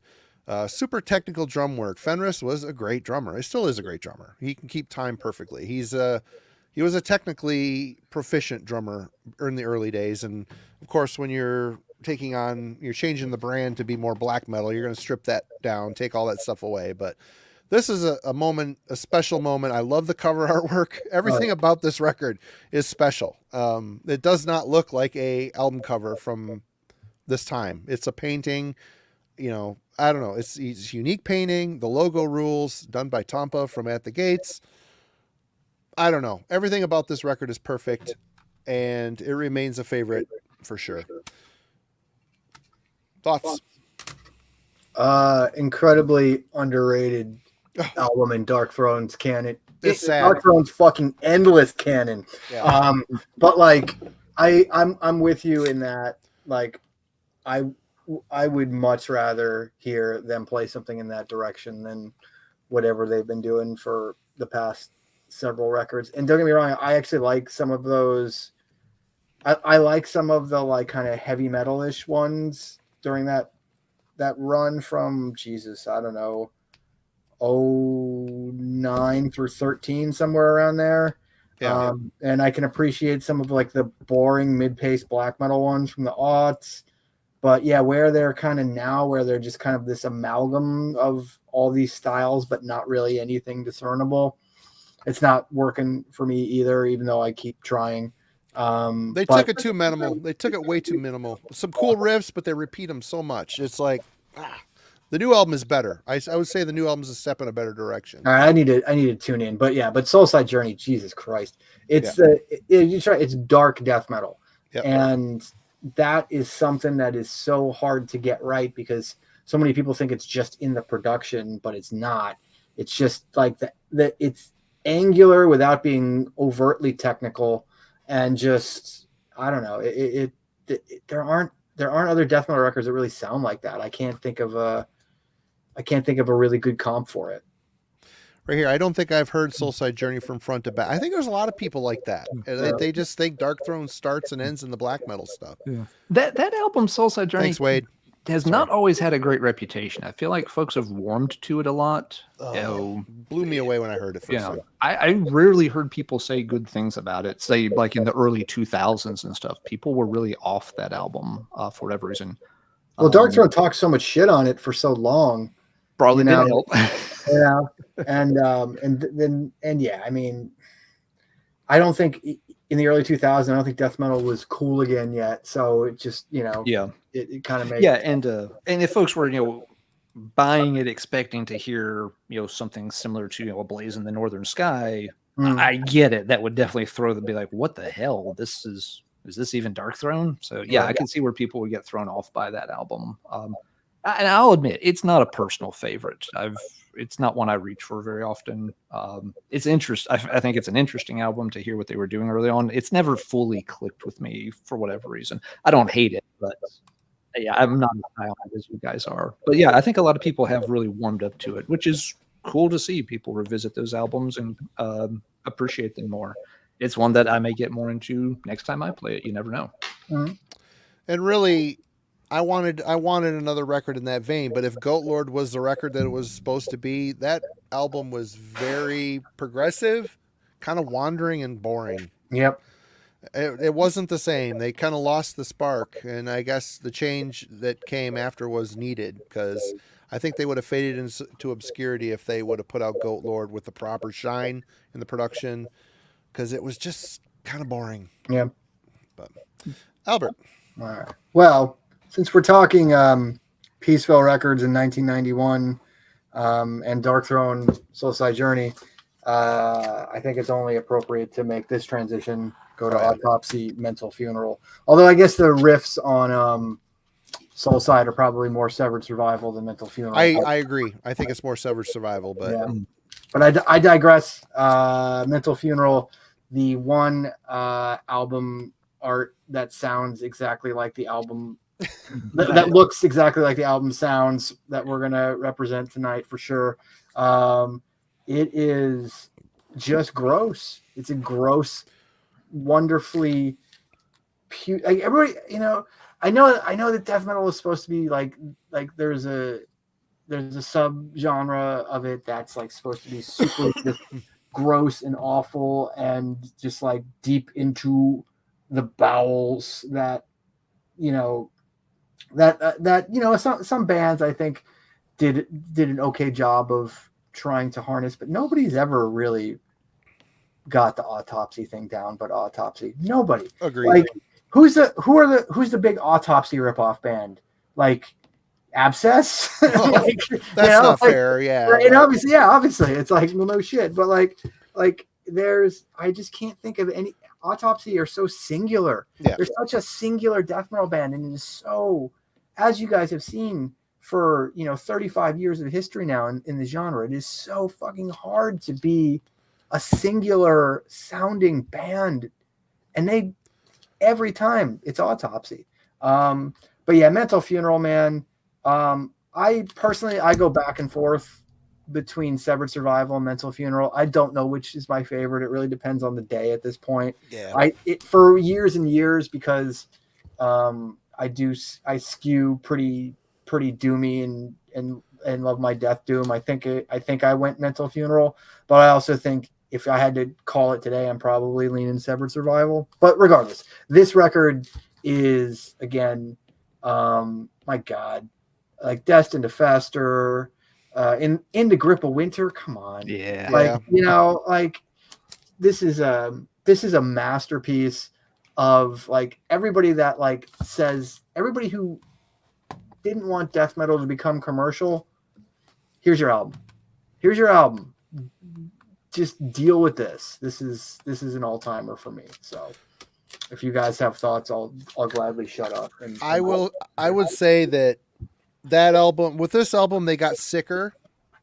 And they leaned more into the death metal side, whereas Severed Survival to me has a lot of stoner rock in it. There's a stoner doom vibe to the Severed Survival.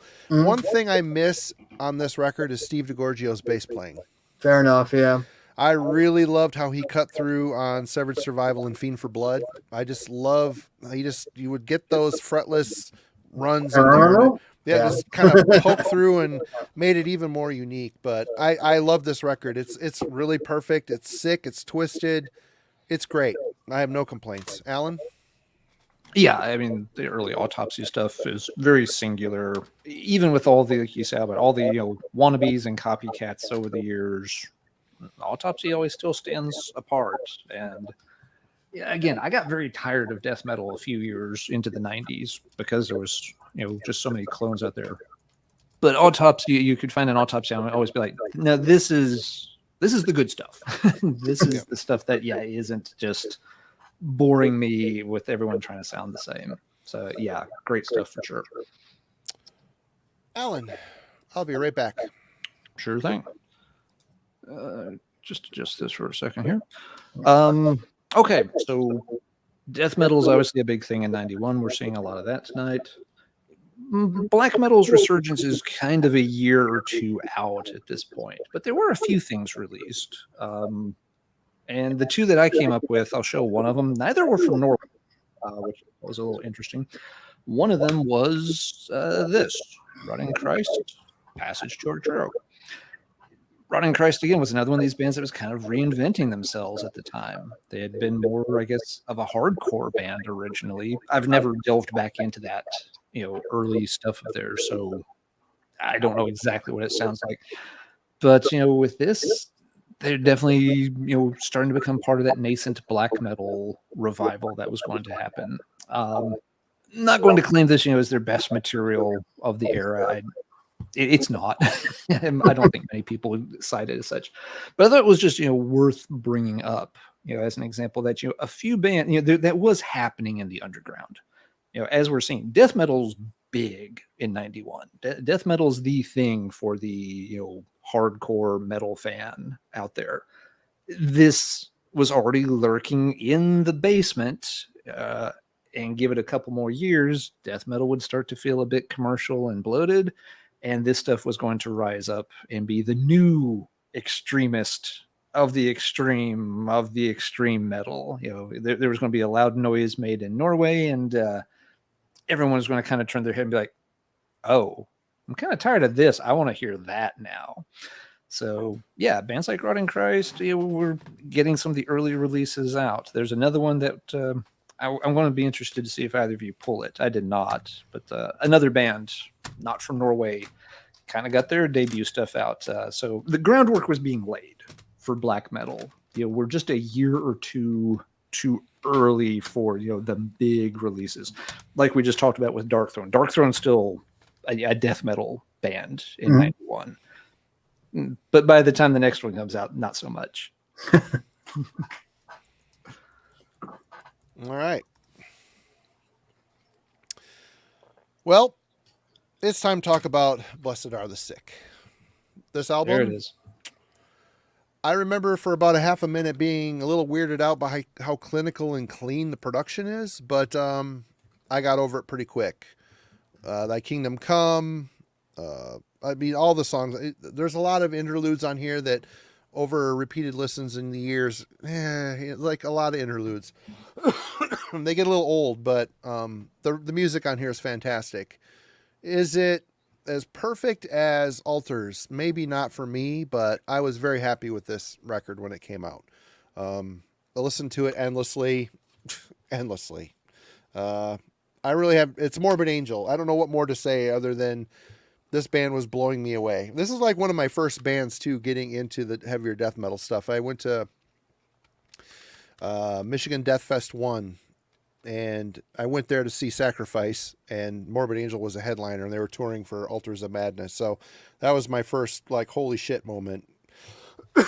Other bands on that bill: Deceased, Nuclear Death. I got to see some classics, and it really made me say, oh, Sacrifice was kind of boring on this bill, which was kind of a bummer. They were touring for Soldiers of Misfortune. I don't know why my camera is remaining. There it goes. Hey, okay.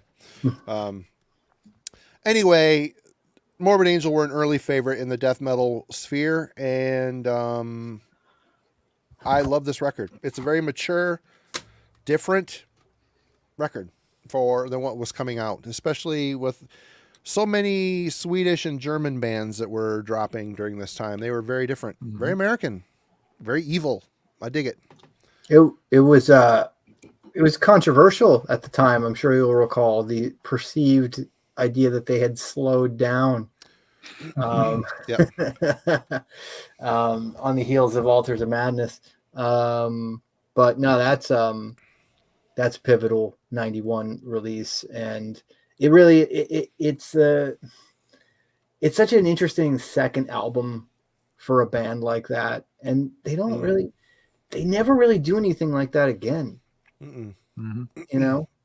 Gateways has got some slower vibes to it and kind of a pulsing vibe to that record. I don't know if it's the same as Blessed, but it's slow. There's some slower moments on Gateways. Yeah, I know what you're saying, but there's something about Gateways it's very monotone in the way it's presented. Yep. And to me, Blessed is vibrant and full of maybe some of those interludes actually have something to do with that. But like probably to me, that's a record that like there's an ebb and flow throughout, and for me, Gateways is kind of a flat line. Yep. Yeah, tremendous album. It's my favorite Morbid Angel album. It was one of the albums that even through my death metal burnout phase, it was, one of those albums I always be like, well, but there is Blessed Are the Sick. That album never quite got old. When I finally started kind of crawling out of that death metal hibernation, the first thing I bought was a new copy of Blessed Are the Sick. Because it was just always I always like the fact, like you all have said, it was very evil sounding, very dark sounding. I liked the fact that it was a little bit slower. It just made it feel a little more menacing. Blast beats wear thin on me. If a band is going to that too much, I get kind of tired of it. The fact that they were doing pummeling stuff on here, but with slower tempos as well, I thought was very cool. It just made it sounded more twisted and sinister. But there was also just something that it also had a certain cerebral element to it. With using the classical painting on the cover, Trey's lyrics being a little more esoteric at times and stuff, not just all gore chainsaw, gore guts, chainsaw, bloody. Have I mentioned guts yet? Gore. It always felt like Morbid Angel did a lot more lyrically than some other bands did. So an absolute one classic, one of the top death metal albums, not just of this year, but probably any year for me. It ranks way up there. Yeah, it was their first dalliance with pretension.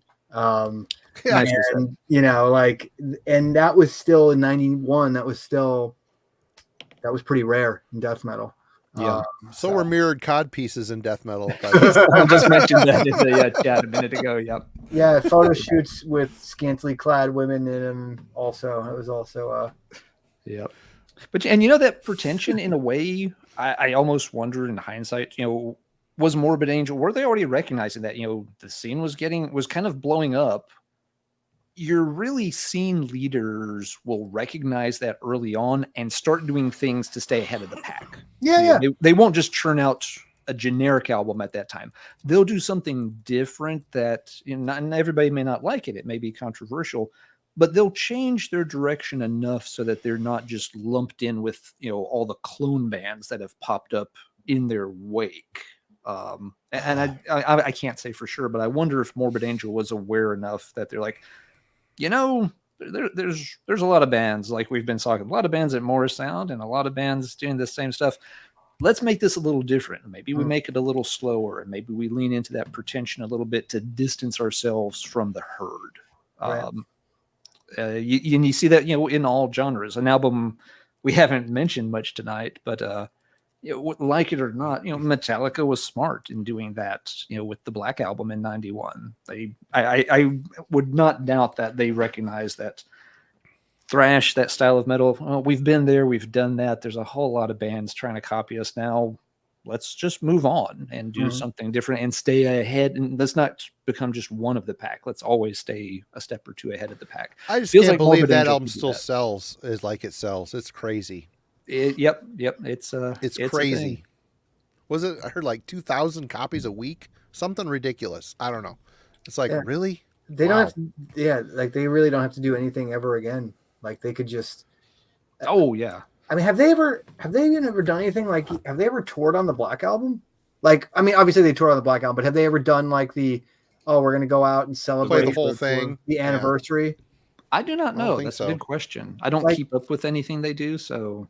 I mean, being that big, you don't even have to do that. That's crazy. Well, I know Newstead. I saw an interview with Newstead recently-ish, and he was saying how his mom helped him with money, and he doesn't need to really worry about working ever again. Good for him. Just for that album. And great for him, man. I mean, that guy he saved the day. He filled impossible shoes and owned it. Yeah. Well, and the money he made off that, he's also mentioned, that he was able to sort of, bankroll the resurrection of Voivod. And so cheers for that. Yeah. Something good came out of the Black Album. Yeah. And also as Lars Ulrich pointed out, he created the future of music with Echo Brain. So, it's all just bouquets to Jason Newstead. Yeah, I don't remember who the hell was talking about Blessed Are the Sick, so I have no idea whose turn it was. I don't remember. It's your turn. Shit. Yeah, okay. Marty brought that one up. Yeah, you're up, Albert. All right. I'll pull another death metal record. How's that sound? Perfect. All right, let's go to Sweden. Let's go to Sweden. This is obviously Dismember's Like an Ever-Flowing Stream. And gentlemen, I want to take a poll here. I want to find where everybody lands here. Ever-flowing, one word or two? Hyphenated. Well, it's 2 on the CD, so I'm gonna have to say 2. I've seen CDs where it's 2. I've seen LPs where it's 2. It's 2 here. Yeah, it's 2 I on here. I There's an think I OG still press of the default to CD. 1. I'd have to go grab the CD and see what the spine says. But anyway. More important question: Yeah. Ever-flowing stream or left-hand path? Oh yeah, that is. It's Again, a tough question. That's kind of a depends on the day, isn't it? Yeah. Man, the energy of Like an Ever-Flowing Stream is off the freaking chart. And the buzzsaw guitar tone is. Yeah, this is honestly the more aggressive of the two, I think. Probably the punkier of the two and garagier, I think, of the two. But the vibe of Left Hand Path, and there's probably something. There's an aura about Left Hand Path that I don't think another Swedish death metal record has. God, but it's a hard choice. But yeah, I love them both so much. Yeah, I don't know how you choose, but it'd be Left Hand for me. But that's just me. I think so much of it also, you can just like go the opener. How about this? How about we just try to go with an opener? Override the Overture is a fucking Override genius. the Overture or Left Hand Path. What's it going to be? Let's do that. I'm gonna have to say Override the Overture. It's a mess. There's a lot. It's kind of riff salad, but it rules. It's their best song. It's got pretty much like one of the greatest death metal breakdown riffs ever. And the melody line, the lead off melody line is classic. And it's got Nick A. Anderson on guitar on it, so you get the best of both worlds. Yep. I think yeah. Anyway, Left Hand Path, my God. Override the Overture, Soon to Be Dead, Dismembered, Skin Her Alive. I mean, come on. The Dan Seagrave cover art, which is some of his most ridiculously intricate from the time. It's a ridiculous album cover, but it rules so much. It's a ridiculous album cover. It's an even more ridiculous back cover. Yeah. It's an all-timer. It's Dismember. I don't have anything else to say other than this is like one of the more obvious things that one of us, I'm sure, would have picked at some point. So yeah. I got it here. So I'll drop it down here. It might be a draw on the debut albums, but I think career-wise, Dismember has Entombed beat because they were more consistent. The only time they really ever stumbled for me was when they tried to sound like Entombed on Massive Killing Capacity. Yeah, I like Massive Killing Capacity. I like it too, but to me the only Dismember record I don't listen to is the last one. That's the only one. It's really good. A lot of Maiden riffs on there. The last one? The self-titled one. Self-titled. Yeah, there's some great Maiden riffs. I love the two that lead up to it, but for whatever reason, and I feel like those have Maiden riffs all over them. Oh, totally. Never Was and Where On Crosses Grow, but like, I don't know, I guess I need to revisit because it just didn't hit me for whatever reason in 2006. Is that when that is? Yep. 2006, 2008, something like that. But anyway, yeah. Like an Ever-Flowing Stream. Thanks, Mike, for the super chat. Yes, thanks to Mike and Wade for both of those. We missed Wade's a minute ago, but thanks, guys. Alan, you are up next. Okay. So we're firmly in the death metal phase here. So, I'll do this one next. I think Marty is going to pick this other one, so I'll go with this instead. Atheist comes out with their second one, Unquestionable Presence. And they're obviously another band that's trying to stay a step ahead of two of the pack and doing something different. You heard elements on Piece of Time, that this band was always going to be more complex and more inventive. This one, though, takes that to another level. This is an album. It's taken me a while to get into this one. It was always it wasn't that I didn't like it. It's just, kind of a difficult album for me to wrap my head around. I've kept coming back to it, and I've really enjoyed it the last couple of times I've played it. Elements I still have to work on. With Elements, they kind of kept pushing that envelope, and they may have pushed it a little too far for me. But with Unquestionable Presence, they're bouncing back, of course, after the loss of Patterson, on their drive home from the tours. But they get Tony Choi to fill in, and like they said, he's probably one of only 2 people in the world that could have played those parts and done them justice. So it's not an easy listen, but at the same time, I don't think it's that crazy now that I'm comprehending the album better than I did the first times that I heard it. This album's not unmusical or anything like that. No, there's nothing like avant-garde weird that you have to somehow figure out what the hell they're trying to do. No, it's just very good technical progressive sounding death metal, but it's not bringing in 1,000 different types of weird woodwind instruments that you've never heard of or anything. So it's still in ways a pretty pure death metal. It's just that they're doing stuff that was very, very technical. Only a few bands in 91 were heading in this direction. I'm sure there's at least one more we'll talk about here in a little while. But this one, it's can be a little bit of a hard nut to crack. It was for me, but it pays off. And I do like the album quite a bit now that I've come back to it a few times and really finally it makes sense now. And I think it's a very, very good album. Another band that is branching out. Death metal is big in 91, but you already see bands sort of starting to leave orbit and strike off in new directions. That's 2 albums that came out in 91 with bassist Tony Choi on it. That and the Ceremony of the Opposites by Pestilence. Or Testimony of the Ancients. Yeah. Sorry. Yeah. And I think that was one of the problems too, that after he finished recording this one with Atheist, they wanted to tour, but Tony quickly was, he got the invite from Pestilence to do that. He was kind of like, oh, I've got to go do this thing. And they were kind of like, well, shit, how are we supposed to play this stuff live now? There's not a lot of guys that are going to pull it off. So I'm sure it's all water under the bridge, but I think at the time they felt like they may have left the band a little bit in the lurch since he got the Pestilence gig and accepted it. So right when they wanted to start hitting the road again. All right. It's my turn. Okay. It is your turn. I'm betting you're going to pick this. I bet you're wrong. Since we had a Van Drunen-less Pestilence, we'll have to send praise to his debut with Asphyx. This is their second album, The Rack. Oh my God.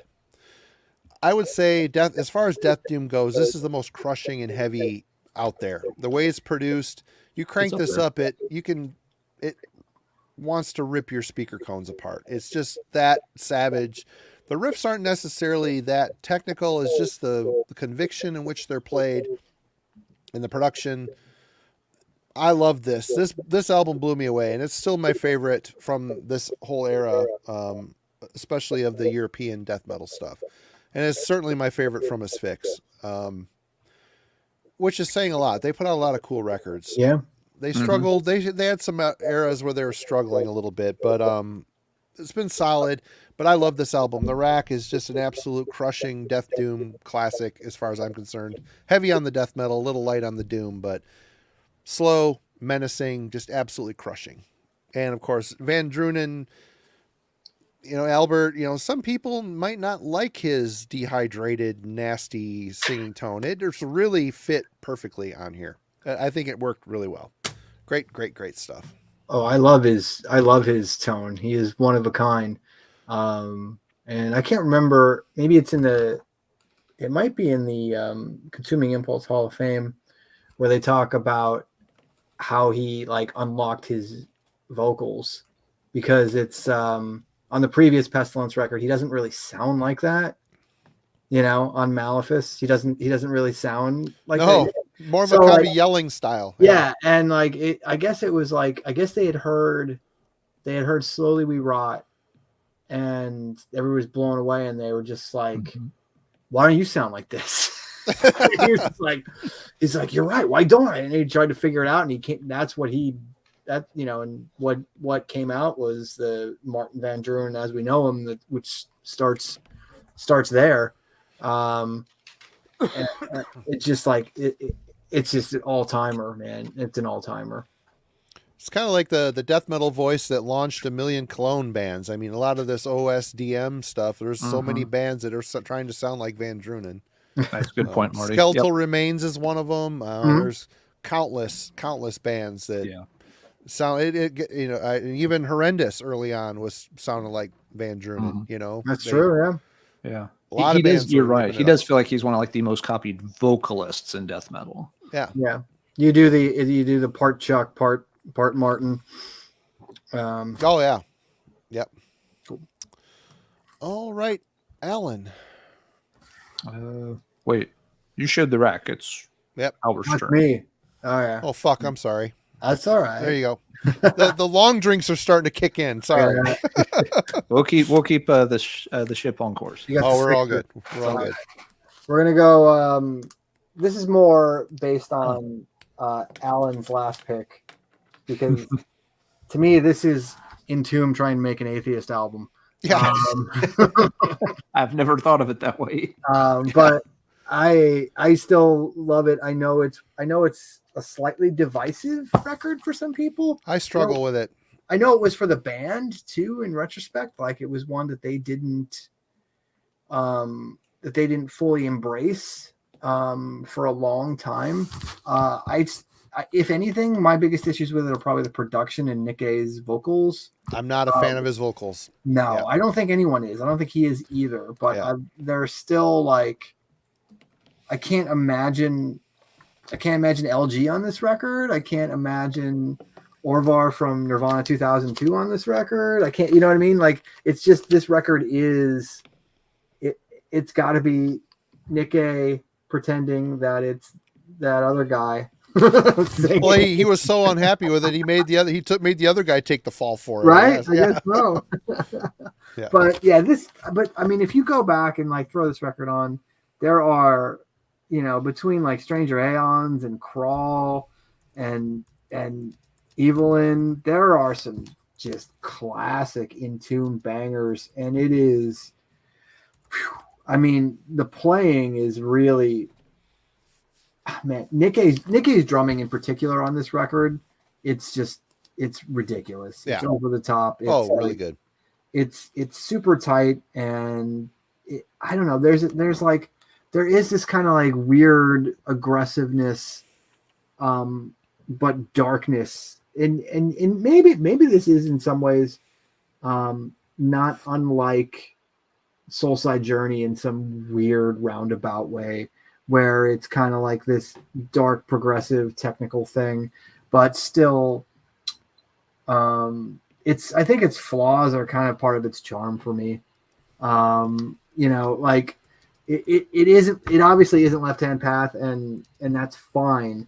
I just think it's like kind of the only record I could imagine after Left Hand Path, I guess. You know, like if you really start breaking down the Entomb catalog, I mean, you could really go to the first 4 records and it's just bonkers, and there's nothing linear about the path at all.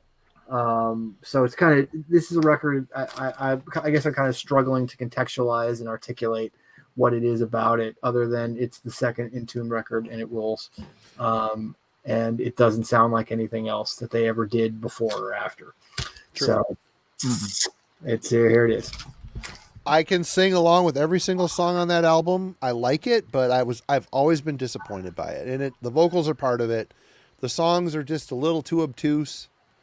I mean, you want to compare, I mean, we go back to Dismember here. They're Indecent and Obscene. Their second album rules. I mean, they kind of went up a level in songwriting on that album. Entomb didn't really follow suit. I prefer Wolverine Blues and To Ride, Shoot Straight, Speak the Truth. I think as a groovy death band, they really kind of nailed it. Do I like it as much as Left Hand Path? No. But, I like where they went. Anyway, what do you think, Alan, about Clandestine? Hey, thanks, Secret Agent Randy Yeah. Beans. Yeah, Appreciate it. very much. I've never had a strong reaction one way or the other on this album. Yeah, it seems for a lot of folks it's been kind of a love it or hate it album, and for me it's always like, yeah, okay, it's not as good as Left Hand Path. I probably like Wolverine Blues better. It's not an album I've heard in ages, so yeah, I don't really have anything big to contribute on that one. It's always seemed like, yeah, it's okay. Step down from the debut, better than some other stuff they did at times, maybe. So, yeah. I will say though that this EP that also came out this year, the Crawl EP. Yeah. I love this thing, and the dude from Nirvana 2002, he could have sang on Clandestine, and it probably would have been just groovy. But I don't know. I love this 3-song EP. It rules. I don't love Clandestine. I don't know. I hate to say it's just the vocals, but I don't know. The production too, maybe. The production's weird. Yeah. Production's weird, and it doesn't help. The vocals don't help. But yeah, I don't know. For me, it's like I said, the flaws of it are part of its charm for me. I can't really. Sure. I'm struggling to articulate the value, but it just really is. And there's another record that's coming that's kind of fucked up too, that I love because yeah. Fucked up. Right on. All right, Alan. All right, before I show another one, a couple of things I should have mentioned much earlier tonight, and apologies for not. Jurgen's in the chat. Big hello to Jurgen. He and Darcy and Metal Mickey did a show on Creator, picking their top few favorite albums earlier today as a live stream. So if you didn't get a chance to watch that, like I didn't, I missed make it. sure go check it out this weekend. Those are all great guys, and I'm sure it's a great discussion. So don't forget to do that, folks. And the other thing, just wanted to say best wishes to Phil from Chromium Dioxide. Him and the family had to deal with some scary stuff up in Labrador with the wildfires last Still weekend. are dealing with it, as far as I know. I reached out to him today, and he didn't get back to me.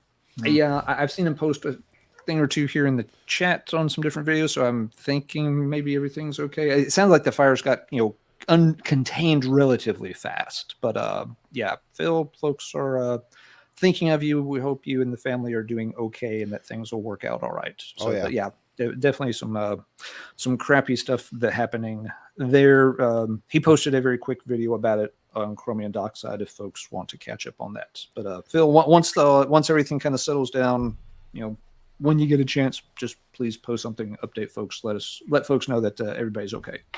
Absolutely. But you've got more important things to do right now, and we understand that. Yep. All right. So yeah, should have done those service announcements earlier this evening. My apologies for losing track of my list. All right, back to death metal 91. Bolt Thrower. This had to be mentioned, of course. We might mention Bolt Thrower almost as much as we mention another band that we haven't mentioned that had a 91 release, but I'm not going to say that word yet because I'm not ready to drink more. Anyway, War Master comes out, third Bolt Thrower. It has, a maybe cleaner sound, less atmospheric than In Battle There Is No Law and Realms of Chaos did. Still a very, very good album. It was my introduction to Bolt Thrower. For a long time, it was my favorite Bolt Thrower. It's moved down the list a little bit. Some others have surpassed it over time. But you still get Cenotaph. It's my personal favorite Bolt Thrower tune of all time. It still sounds great. There's nothing wrong with it. It just, it doesn't have that same really oppressive atmosphere you got through Realms of Chaos. And even like the Fourth Crusade, the album after this, kind of went back and got that atmosphere again. This one just doesn't have that. It's just, the production's good, but it's cleaner. Yeah. So it kind of lost that element in getting their sound cleaned up. But it's still prime Bolt Thrower. They're still doing the Warhammer tie-in pretty hard with the cover art and stuff. So it's not a bad album at all. It's just, I don't rank it quite as high in their pantheon as I would have, 5 years, 10 years ago. Thoughts on War Master, guys? Love it. Yeah, I love it too. But I know what you're saying about it. It's cleaner than the previous album, which I think people sometimes mistake that for it being not as heavy.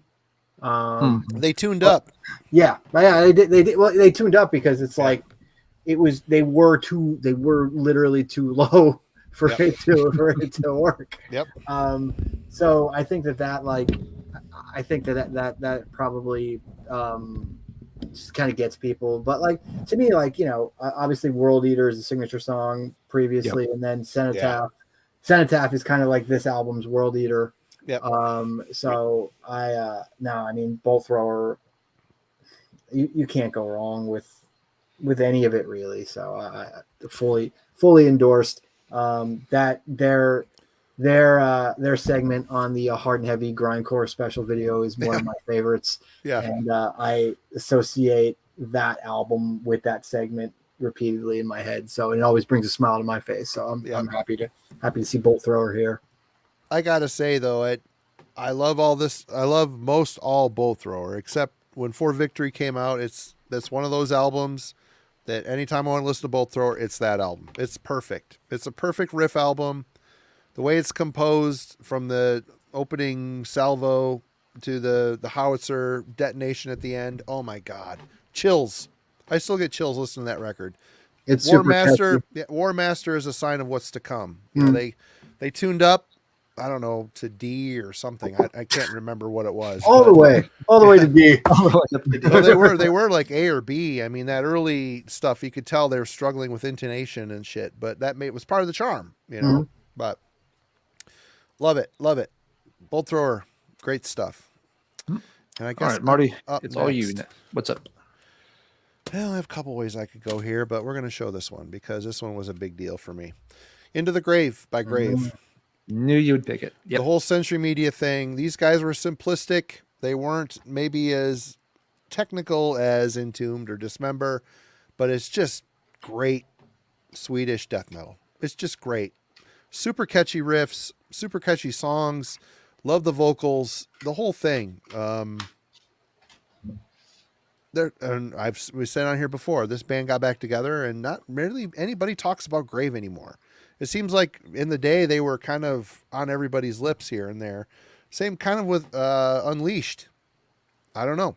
Unleashed struggled, and I guess Grave did too. They put out some not so great stuff, but they got it back around, and it's still solid. But the first 3 records for me are classic, and they're fun to listen to. They're fun to play on guitar. It's just a great band. And a darker side of the Swedish death metal sound. It isn't the HM2 thing. They're just heavy. They're like a blunt object. You know, they're swinging a blunt object around sonically with this stuff. It's great. I love Grave. First 3 records and the EPs in there, all awesome. Yeah, I love that record too. And just as you said, sonically, it's not like the other Swedish death metal records of the era. If anything, there's almost like a little bit of a Finnish like tinge to it, darkness to it. I would agree with that. Good call. I think that that record's a standout for me too. I'm glad I figured somebody would have it. I mean, the other thing too is with these lists, it's like whatever I pick, I know. Whatever I don't pick, I know somebody else is gonna be fine. But all right, we're in Sweden, so let's stay in Sweden. And we're gonna go with the At the Gates Garden of Grief. Gardens of Grief EP, which is, sonically not what people I think of when they think of At the Gates, especially vocally. Thomas Lindberg's voice is not the voice that you normally associate with him, but there's something just like, again, this is like, I don't want to go back to Soulside Journey, but it's like this dark, angular, technical death metal, and I definitely hear like those records, like this EP and Soulside Journey are on that kind of same chip for me sonically, where it's just like it's dark and creepy, and it just doesn't feel right. It's like it's an unsettling sounding listen. Well, the guitar player they had, was it Ulf? It was Ulf, yeah. Yeah, his riffs were like backwards from another dimension riffs, and it's hard to process. I'm not gonna lie. I mean, I like to the Red in the Sky is Ours. That weird riffage, the odd violin, and Thomas's vocals were wrecked. He sounded wrecked on that record. Yeah. Like they were rehearsing too much or played too many gigs, and then they had to studio time, and he didn't have time to recharge his vocals. He just sounds burnt out. I always struggled with the early, but it's still, I like it. I agree with what you're saying too. Very Dark Throne Soulside Journey, the darkness of it, for sure. I think it's interesting if people want to hear, like I believe it's on Terminal Spirit Disease. There's 3 live songs at the end of it, and one of them is All Life Ends. So they're performing All Life Ends, like I guess it's 93, 94, and it's like its prime era of some of Thomas's best vocal performances. So you can kind of hear those. You can hear that song with like how it may have sounded if he had his shit together at the time. Yeah. The story that I remember reading is he did actually have his shit together. His vocals, there wasn't anything wrong with them, but I think he just kind of panicked that his scream wasn't in line with all the death metal that was out there in 1991. So he decided to go a little deeper, a little more guttural with it, and this is what happened. But yeah, super awesome. Love the old school At the Gates logo before it filled in with the stained glass. Yeah, just super awesome. Not my favorite At the Gates, but like I will listen to anything from the first era. It's like, to me, it's all great. Oh yeah. Yeah. And they never really top Slaughter. I mean, that it's so different from where they came from, but it's kind of like Sepultura's Arise. This perfect riff, a lot of perfect riffs. I don't know. I love Slaughter of the Soul. That's for me their shining moment. But you take any band and Slayerize them, and it should work. Exactly. Just run them through the Slayerizer. The Slayerizer. We need to copyright this and build it. I think we're on something. On like a big conveyor belt, they go through and they come out the other end looking like Kerry King, and you're ready to go. See, now you ruined it. Damn it. Right. With the progress of technology, you have to pay a price, Marty. All right, I'll stay in Sweden. This is going to be my last heavy one. I want to switch into some other genres after this one, but one more from Sweden before I change directions. Twilight of the Gods by Bathory comes out in 91. Bathory has now firmly established themselves, on a very different path from where they were at a few years prior. He's inventing Viking metal essentially, and tons of bands will follow in his wake in the future. But Hammerheart before this, still had a lot more focus on just the raw vocals, building up those bigger epic moments and the slower songs for sure. This one, it kind of goes more over the top with that, really getting into like, the big, kind of vocal chorus sounds and everything in the background with, the more layers and everything. And it works well for me to a point. For me, this is almost an album of two sides. I think on side A, it really works great. I don't know if side B, if I feel like the songs are just slightly a step down, or if I just get a little tired of it by that point. But yeah, I've always felt like, the album's a bit, front loaded. But it may just be my perception that by this time we get halfway through the album, I feel like, okay, it's another big, epic, long moment. And maybe I start to wear thin on it. But, it is a very cool Bathory album. Bathory's obviously got, these different styles in their history, and somehow, he helped invent, two completely different styles of metal with black and with the Viking stuff here. And he did both of them really well. So this album doesn't get talked about as much as some of the others in the catalog. I'm not sure why that is. People may just prefer some others over this, and that's quite okay. But I like it. Like I said, I would take Hammerheart over this one from that particular era, but I don't think there's anything really wrong with Twilight of the Gods. Maybe it's just a little long-winded for its own good would be the worst thing I'd say about it. So Where are you all at on this era of Bathory? Vocals for me, I think that's his worst vocal performance in his whole career. Is that record? And does it deter me from liking the album? It doesn't. I still like it, but Hammerheart's better, and Blood on Ice, he perfected it on Blood on Ice. As much of an enigma as Korthon was, all the lying he did just to keep the mystery around Bathory. I actually saw an interview where he talked about being inspired by Man of War. Man of War was one of the changes of why he listened after hearing him say that. Go back and listen to the Viking era. I hear Man of War all over it. Now it's like, oh, I wish he didn't say that, but no, I still like Man of War. But I think it's a great record. His vocals are very strained for me on that one.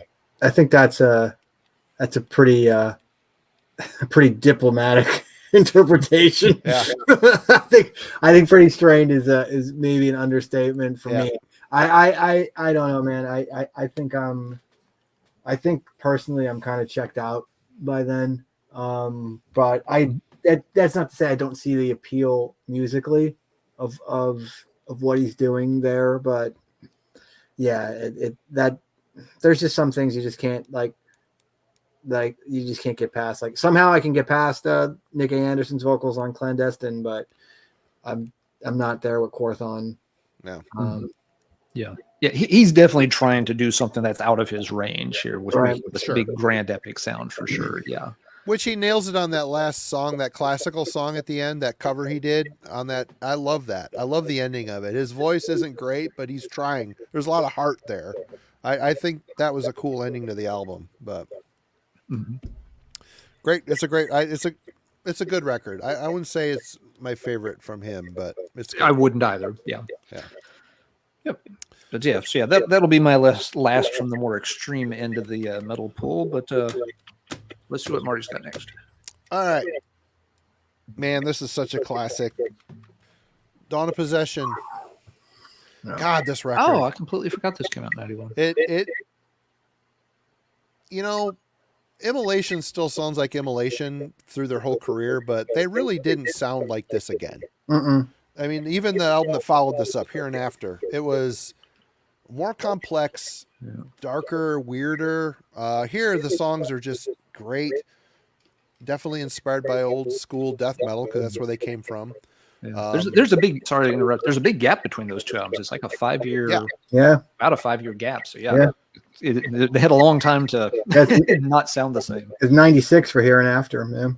Yeah, it's like going through the track list. There's 10 songs and there's none of them that suck. It's such well-written, catchy, evil.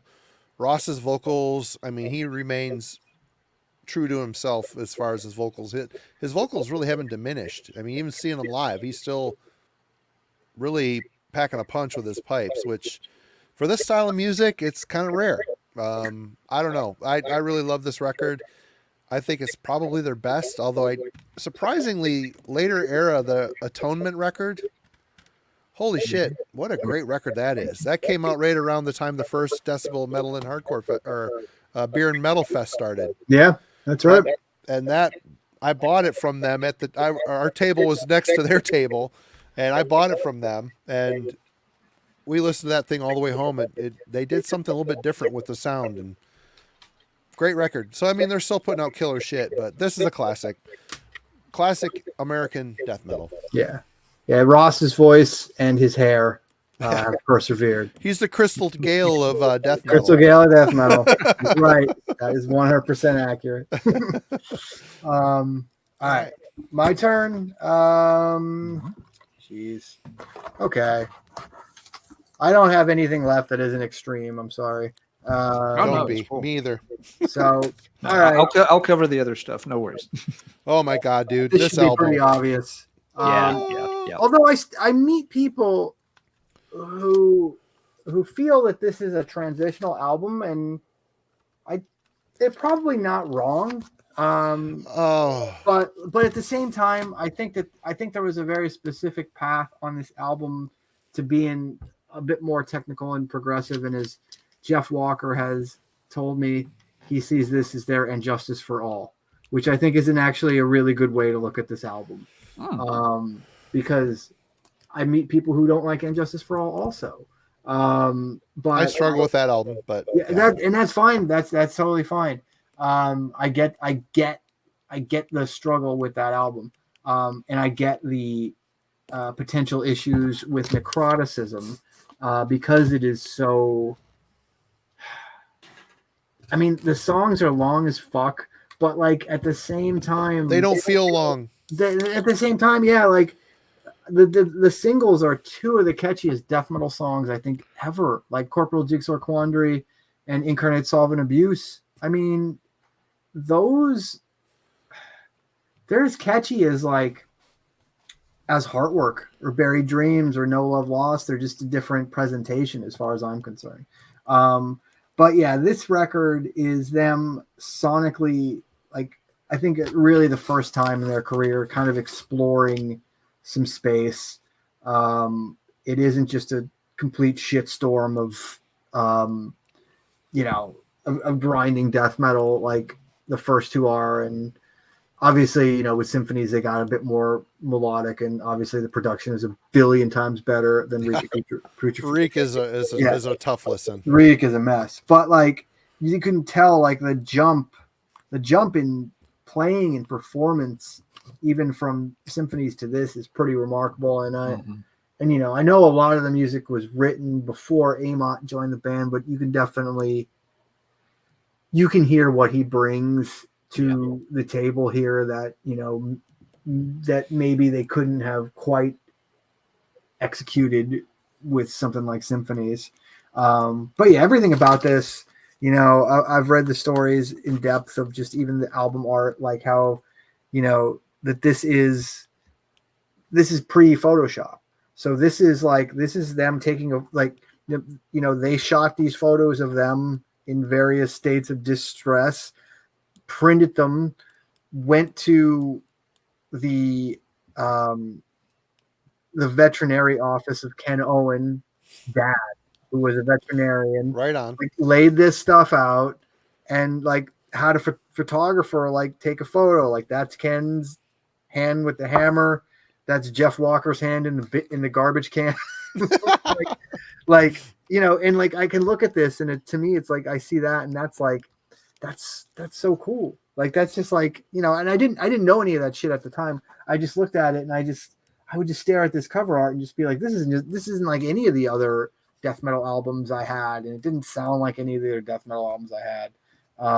And lyrically, it was obviously just still just completely over the top. But I do remember the Metal Maniacs article that came out on this record. And it came out about 8 months after the record was out, because that's how things worked back then, because they were bi-monthly, and yep. You needed to be hitting everything at street date wasn't necessarily a thing in the early 90s. Yeah. And I just remember reading about them and them talking about how Impropagation was about turning people into plant food and learning. This is the record I learned that they were all vegetarians, and it's just to me, this is such a defining moment of how I knew Carcass. And this is the record where I think their identity of who they still are is kind of established on this one for me anyway. So yeah, I mean, yeah, you guys have thoughts about some descanting, some Insalubrii? I can descant that one, but yeah, I agree, Albert. That is kind of, they kind of nail down their modern sound on that one. And some people love it. Some people really don't. There's a lot of folks in the chat. They're like, yeah, this is my favorite. And there are others that are like, this is the album where they lose me. So some folks liked the fact that they were kind of tightening up, becoming more melodic, and like you see, more competent. Some folks wanted them to stick, to that older, more raw and primitive sound. But I think it's a great record myself. It was my first Carcass record. This was one of those death metal albums that somehow this one creeped into, our little rural setting, and just oh crap, check this shit out. So yeah, this is one of the death metal albums that started to, started into circulation, with my group of friends in '91. I'm not sure any of us got, and I'm sure none of us got it right away, but we saw it. Actually, it was a girl in my English class had gotten, I don't know what zine it was. I don't know if it was Maniacs or something else, but they did a story on like, the upsurge in death metal and talked a lot about Carcass and Cannibal Corpse in particular. And so, of course, every kid's just like, writing on the back of their hand, cannibal, how do you spell cannibal? Making notes for the next trip to the record store. And Carcass was one that, just like, I'm going to file that in the back of my mind too. We'll have to pick that up sometime. But they everything you said, I'd agree with about the album. Marty, your thoughts on it? 100% agree with you, Albert. This is my favorite for 91. 100%. Symphonies of Sickness, I remember getting that initially and not being able to understand it.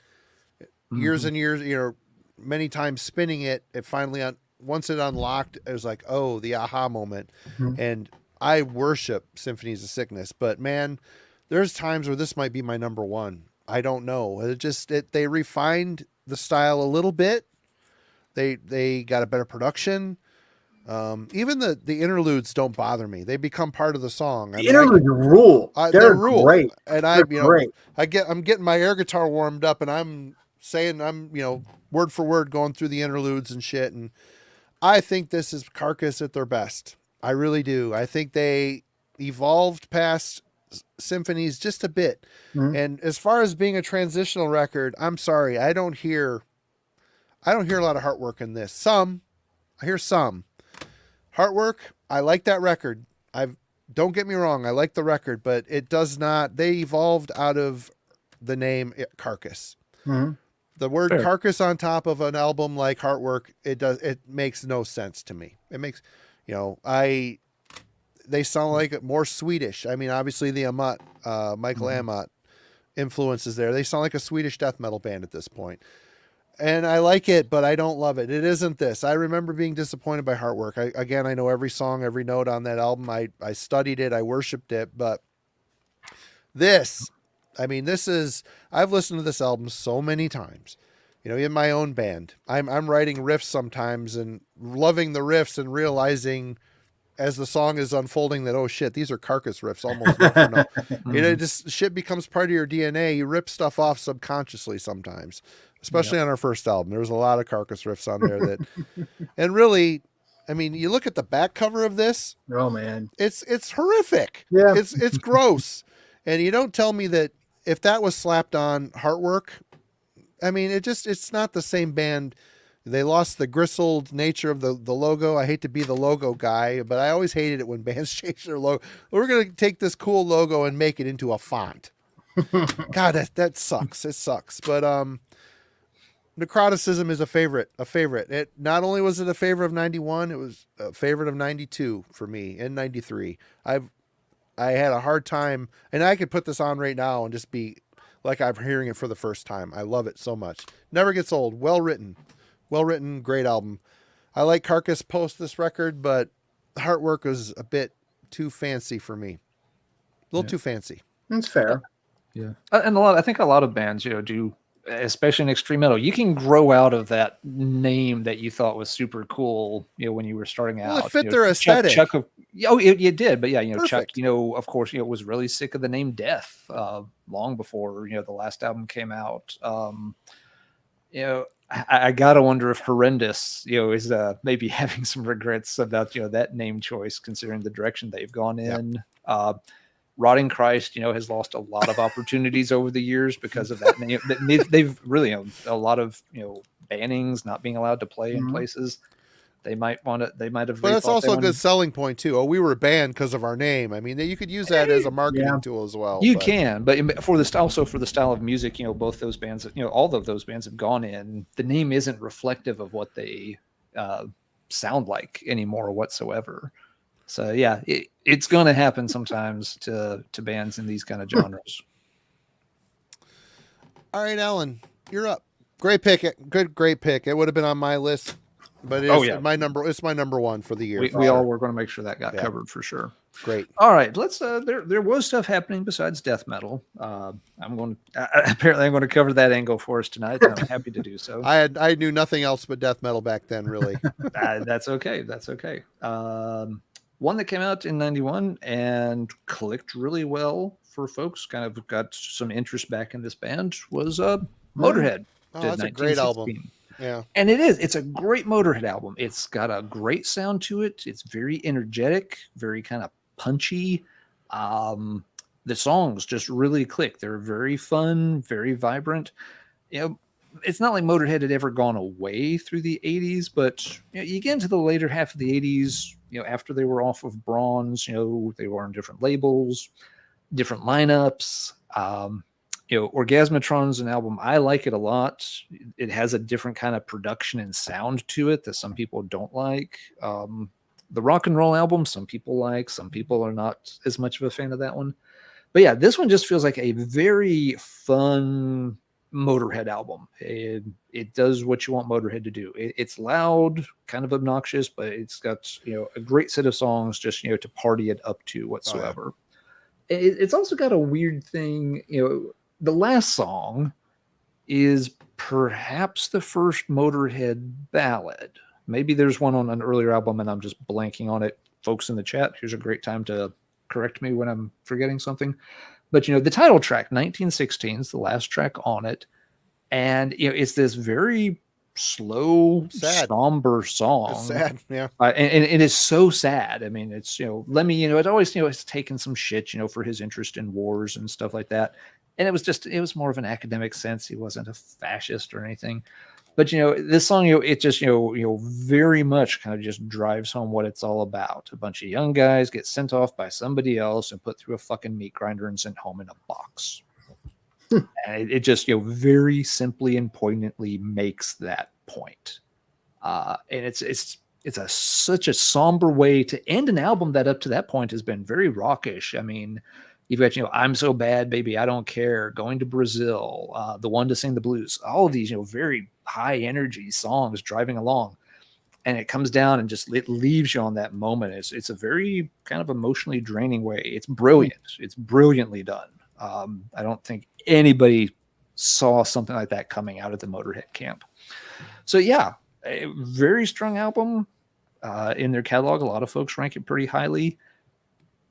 The follow-up the next year would not live up to this, but we don't have to talk about that one tonight because that didn't come out in 91. But yeah, 1916 in 1991, a really, really strong Motorhead album. So Motorhead was still around and doing quite well. Yeah, people are asking No Voices in the Sky. Is that on that one? It is. And that's I believe great it is. Fucking song, yeah. Yep. Let me double check because I do sometimes get tracks wrong. Yes, No Voices in the Sky is track 3. It's got the opening half of this because you go from The One to Sing the Blues, I'm So Bad, Baby, I Don't Care, No Voices in the Sky, Going to Brazil. That first run of 4 songs is really, really good. You almost don't get a chance to catch your breath until track 5, Nightmare. So yeah, cool album for sure. Thanks, Tony. Thank you very much, Tony. I really appreciate that. So okay, Motorhead's on the map. Marty, where do you want to take this crazy show next? Well, there's one I want to show, but I'm going to wait and see if Albert comes around and shows it. So I'm going to hold off on that one. One of the sickest death metal records ever? Oh, man. Really? Gotta be close.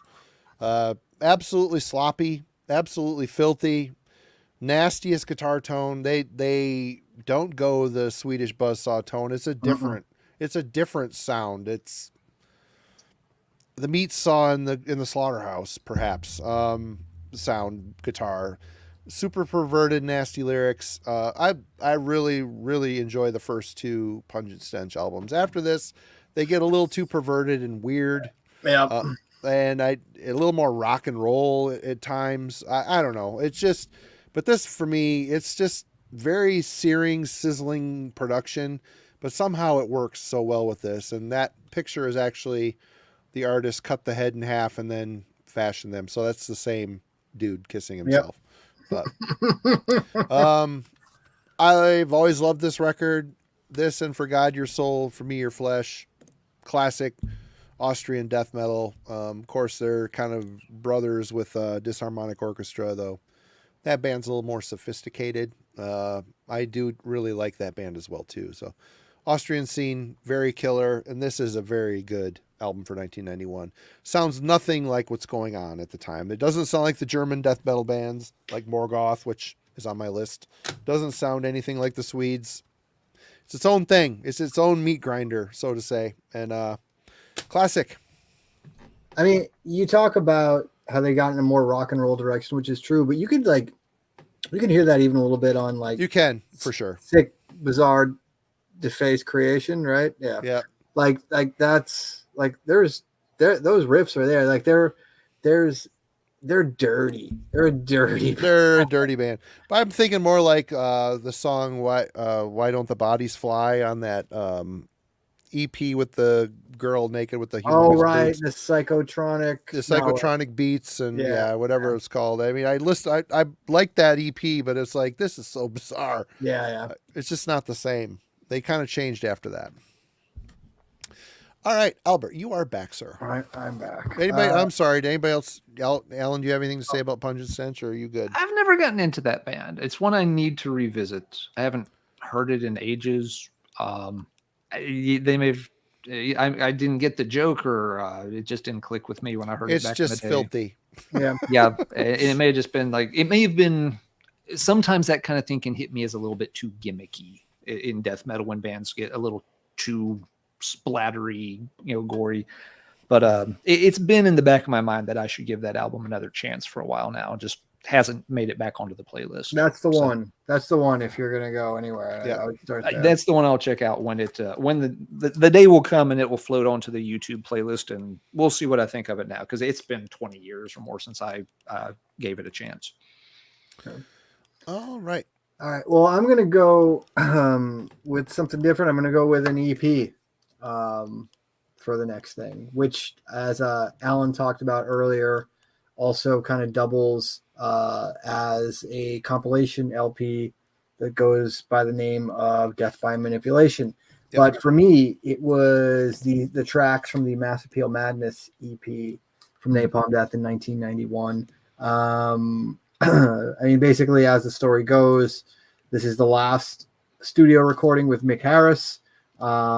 It is the band, I think, in a lot of ways, responding to the reaction of Harmony Corruption, where that was a Scott Burns production that they intended to kind of go in a more death metal style, more death metal sound and direction. And I think that for a lot of people, and for the band especially, that was kind of a split. The result was split for them. They weren't fully into it. It didn't kind of turn out how they envisioned. And this was kind of, they reunited with Colin Richardson, just really like noisy, grindy sounding tracks. Mass Appeal Madness in particular is just like that. Just to me, that's just such a classic Napalm Death song from that era. It's obviously got super over the top blasting parts, but like Barney's vocals are like he's at his most Cam Lee there for sure, and the guitar tone for that is just insanely sick. Love it. Love the video. I remember that was another Headbangers Ball gem and a find in 1991. If you were lucky enough to have your VCR set for play and record, if you had the two fingers poised, I did the same thing, man. You were there. Hold down the record button and wait and hit play. That sucks. While the shitty video plays, you rewind it. Rewind exactly. Yeah, you got to edit it just right. Yeah. But that's how I got Mass Appeal Madness, and that's how I listened to it for a long time until I ended up getting Death by Manipulation. But yeah, that it's just like I think it's just essentially 4 songs, and one of them's re-recording of Siege of Power with Barney. But the 2 main songs, Mass Appeal Madness and Pride Assassin, are classics. But yeah, Napalm Death in 1991, Mick Harris, Last Gasp, super awesome for me. So Napalm, gotta be some Napalm. Hell yeah. Good pick. Alan. All right. Yeah, Mike in the comments just asked about this one, and yep, it was on my list. Good one. Time to bring this up since I'm getting into more the sort of traditional other stuff. Metal Church releases their fourth album, The Human Factor, in March '91.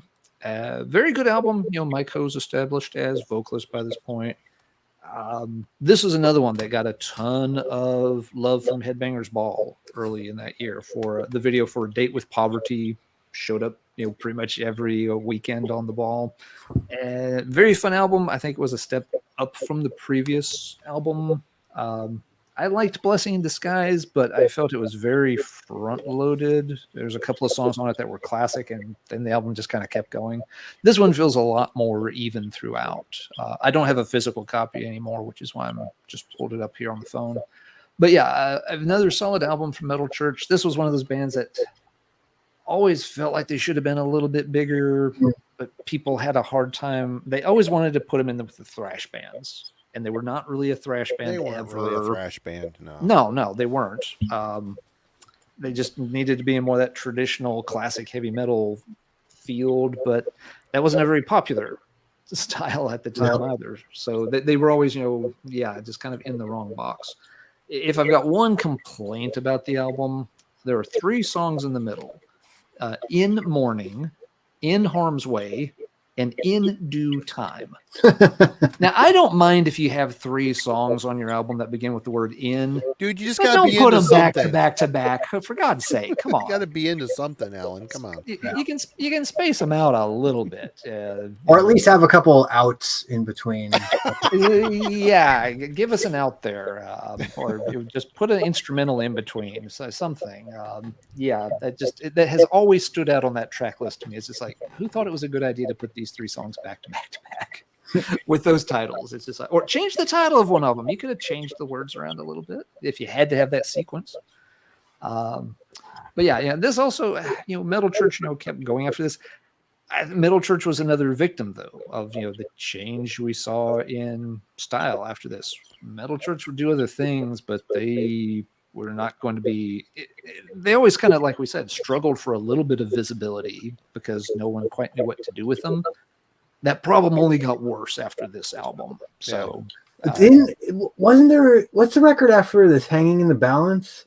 I think so. I'm going to have to. That had it had one of the most garish album covers. Yeah. That they said that the record label just did it without their consent. And really? Like, yeah. And that record is actually fantastic. Hanging in the Balance is really good. A lot of folks like that one, but yeah, you're right. The cover is just, I mean, especially if you're looking at that in a store, you know, as a kid in '93, and good luck that on the cover, you ain't buying that. This band name sounds outdated. That cover looks like a joke. That's interesting. I didn't know that the label had kind of pushed that. And what that was on, well, over on Metal Archives has it listed only as Rising Sun Records. Did it not even get a domestic release? I don't think it did. I never saw it in a store. Yeah, I've never seen that in the wild ever. I've never seen that. Rising Sun Records, Blackheart Records in '93, Eurostar in '93. Who's gonna release? SPV. What major label is going to release a record from a band with metal in its name in 1993? With pagan stockings on a tight wire on the cover. Yeah. I don't think it did. I had never really stopped and thought about that, but no, I don't see a U.S. pressing listed. Now, Metal Archives sometimes misses a lot of pressings. Discogs would probably be a better place to look for that, but yeah, how fast to go from, because which label is Human Factor on? That's Human Factor's on a major. I don't remember which one, but it's on a major. Were they still on Elektra at that point? Let's check. That was Epic, probably... no, it's not. Yeah, Epic Sony. To go from something like that to not, and 2 years later, you can't even get a domestic release. Yep, that's the thing. But yeah, good album. Human Factor, if they had to kind of go underground, they did at least put out a really good album for the last label release. Anyway, that's his Metal Church. Mike, thank you for reminding me. That's that one was going to slip through the cracks if you hadn't reminded me. So Marty, what you got next on your list? Well, I got other things, but let's do something a little bit different. I love this record. I love this band during this era, and that would be Pitch Shifters Industrial. Again, I know Justin Broderick was pissed off at these guys for basically aping the Godflesh sound, but one thing that Pitch Shifter did to differentiate themselves from Godflesh, they come at it from a more crust punk perspective. This sounds like crust punks playing industrial stuff. I love it. I love it. I love this. I love the Submit EP that came out after it, and the demo, obviously. And then the third album, starts with a D. Stupid drinking. That one starts to slip a little bit for me, but this album is just crushing, despondent.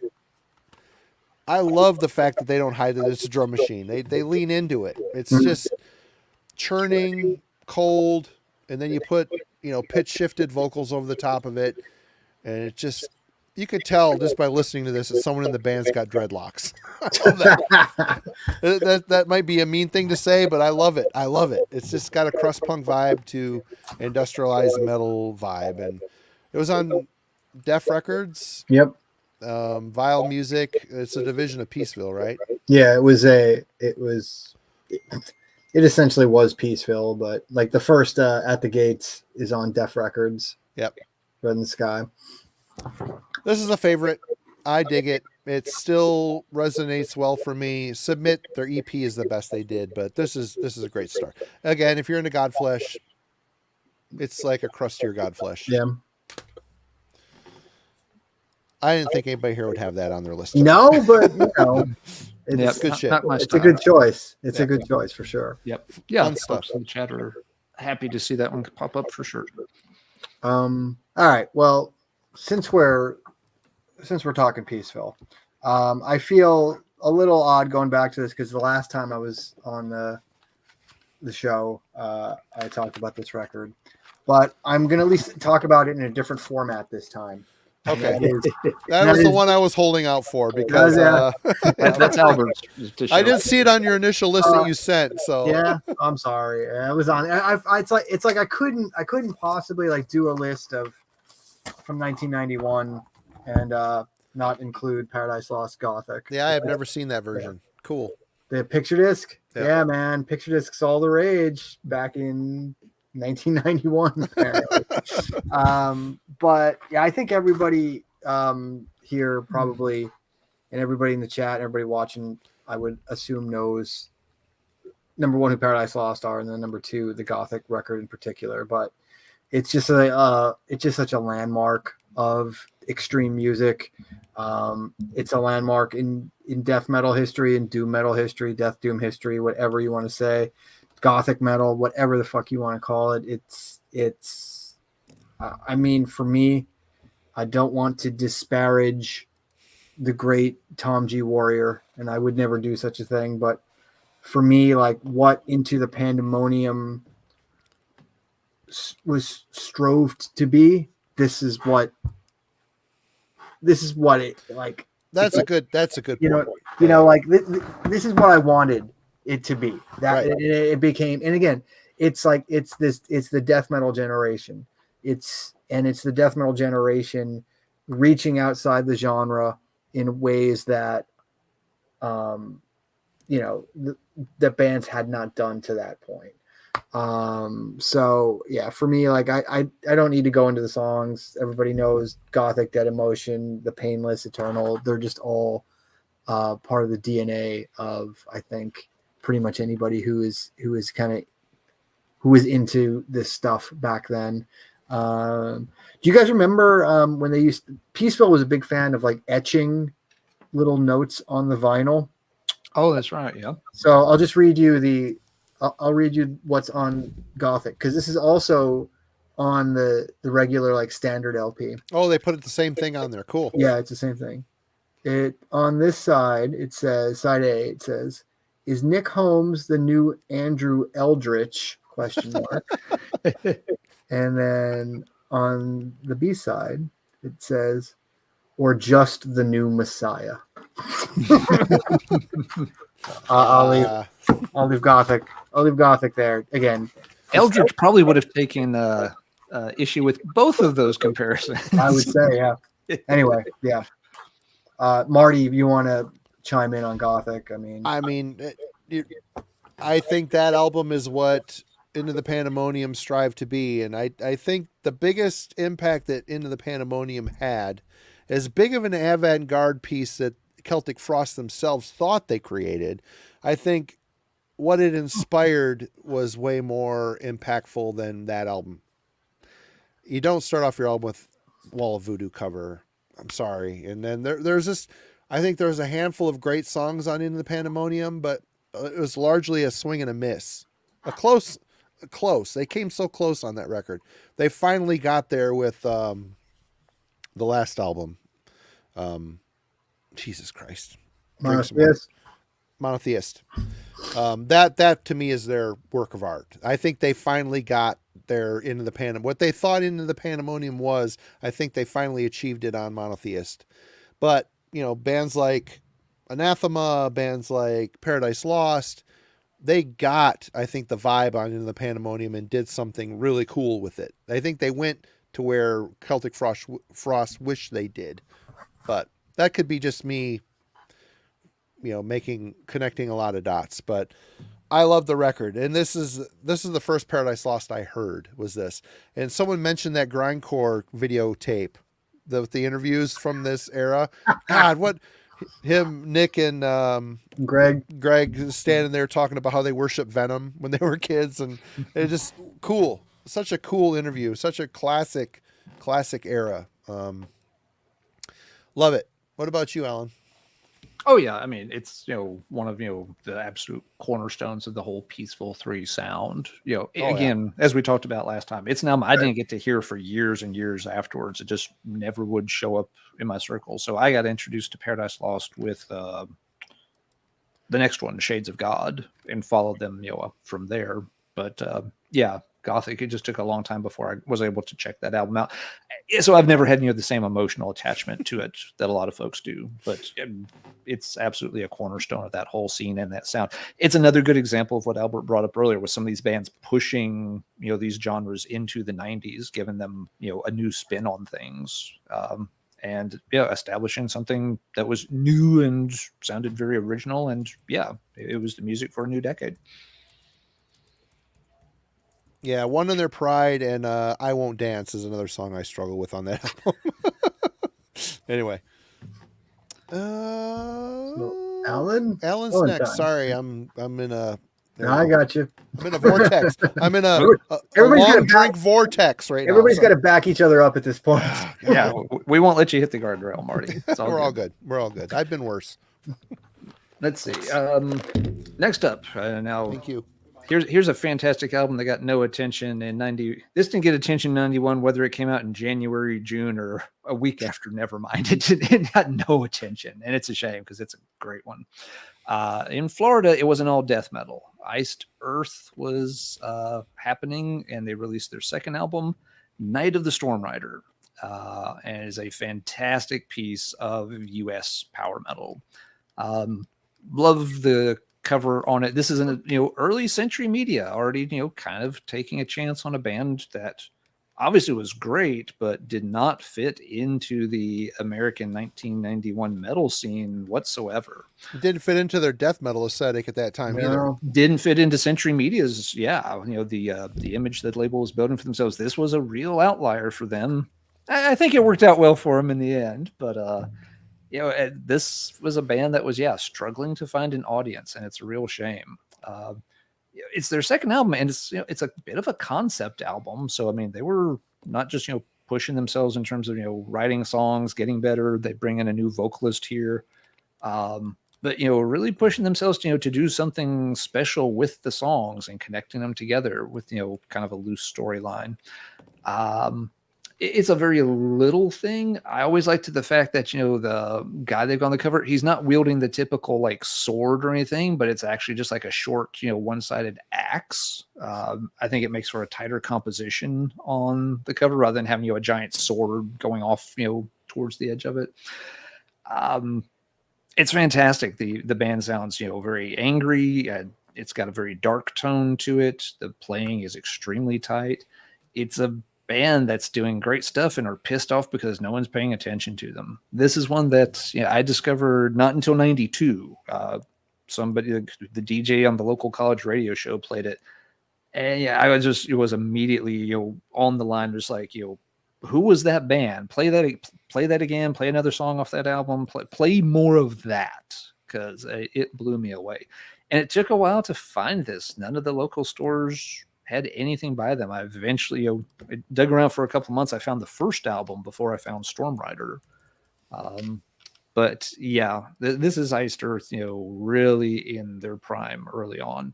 And this is still the original CD I've got.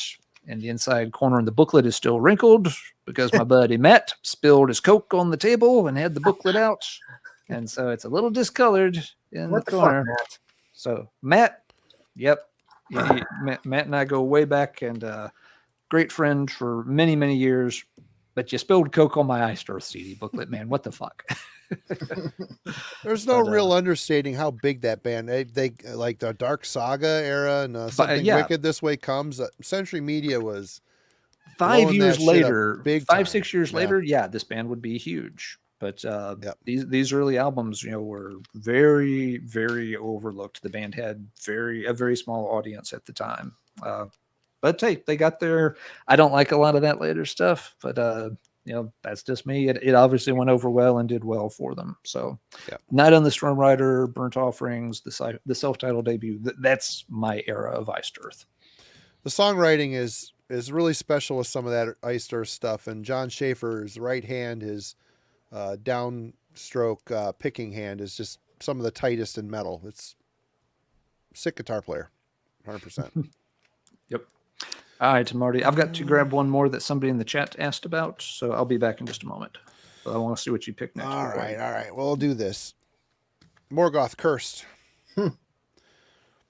I really latched onto this band. I had the Eternal Fall, 2 EPs put together on one tape. Mark Griva's vocals, he reminded me a lot of Chuck, early Evil Chuck. Evil Chuck Schuldiner. So there's some similarities there, but they just had a more European sound. Again, great. I really appreciated the German death metal sound. And on Curse, they started to get a little more streamlined, maybe distance themselves away a little bit from the death influence. Songs get a little bit more complex. They eventually evolved into, like on Odium, some weird industrial things creeping in and out. And then Feel Sorry for the Fanatic, they went pure Killing Joke worship, which I remember hearing that album for the first time and being like, what the hell's happening? But I ended up loving that record. It's just one of those records that just clicked. But here we're still death metal. We're just getting a little bit more fancy in our composition, in our songcraft. Griva's great vocalist, always a great vocalist. Got to meet him once at a Milwaukee Metal Fest. At one point he was the European PR guy for Relapse, and he was over in the Relapse camp, and got to hang out with him. Nice guy. But Morgoth is totally cool album by them. The second, very good. Not a lot of love for Morgoth. I don't really see them being championed in the annals of death metal history here, but I always liked them. The first 3 records in particular are very special, outstanding, different, very different. The second one that you picked, that's the one I think for me too. If they definitely are one of those bands that I probably don't reach for often. Me either, to be honest. But like when I hear it, I'm obviously reminded of that it's solid. But it's kind of like, it's a little like the Grave syndrome, although Grave has like a higher profile. Obviously, Morgoth is kind of a bit below that. Yep. All right, I have 2 left. Oh wait, three left. 2 left. It could go either way. All right, I've got 2 left. Right on, perfect. I've got 3. So I think we're all on about the same page. Cool. All right, Albert, what you got? All right. Well, I'm gonna go with this. Slayer, Decade of Aggression Live. Mhm. I'm going to go with the wonderful double CD clamshell, which you're not going to see a whole lot of in 2024. Yeah. No. Gotta love it though. Yeah, you gotta love. Oh, it does this. Until you drop it, you're like, Right, fuck! yeah, and there's no way to get it replaced at No. all.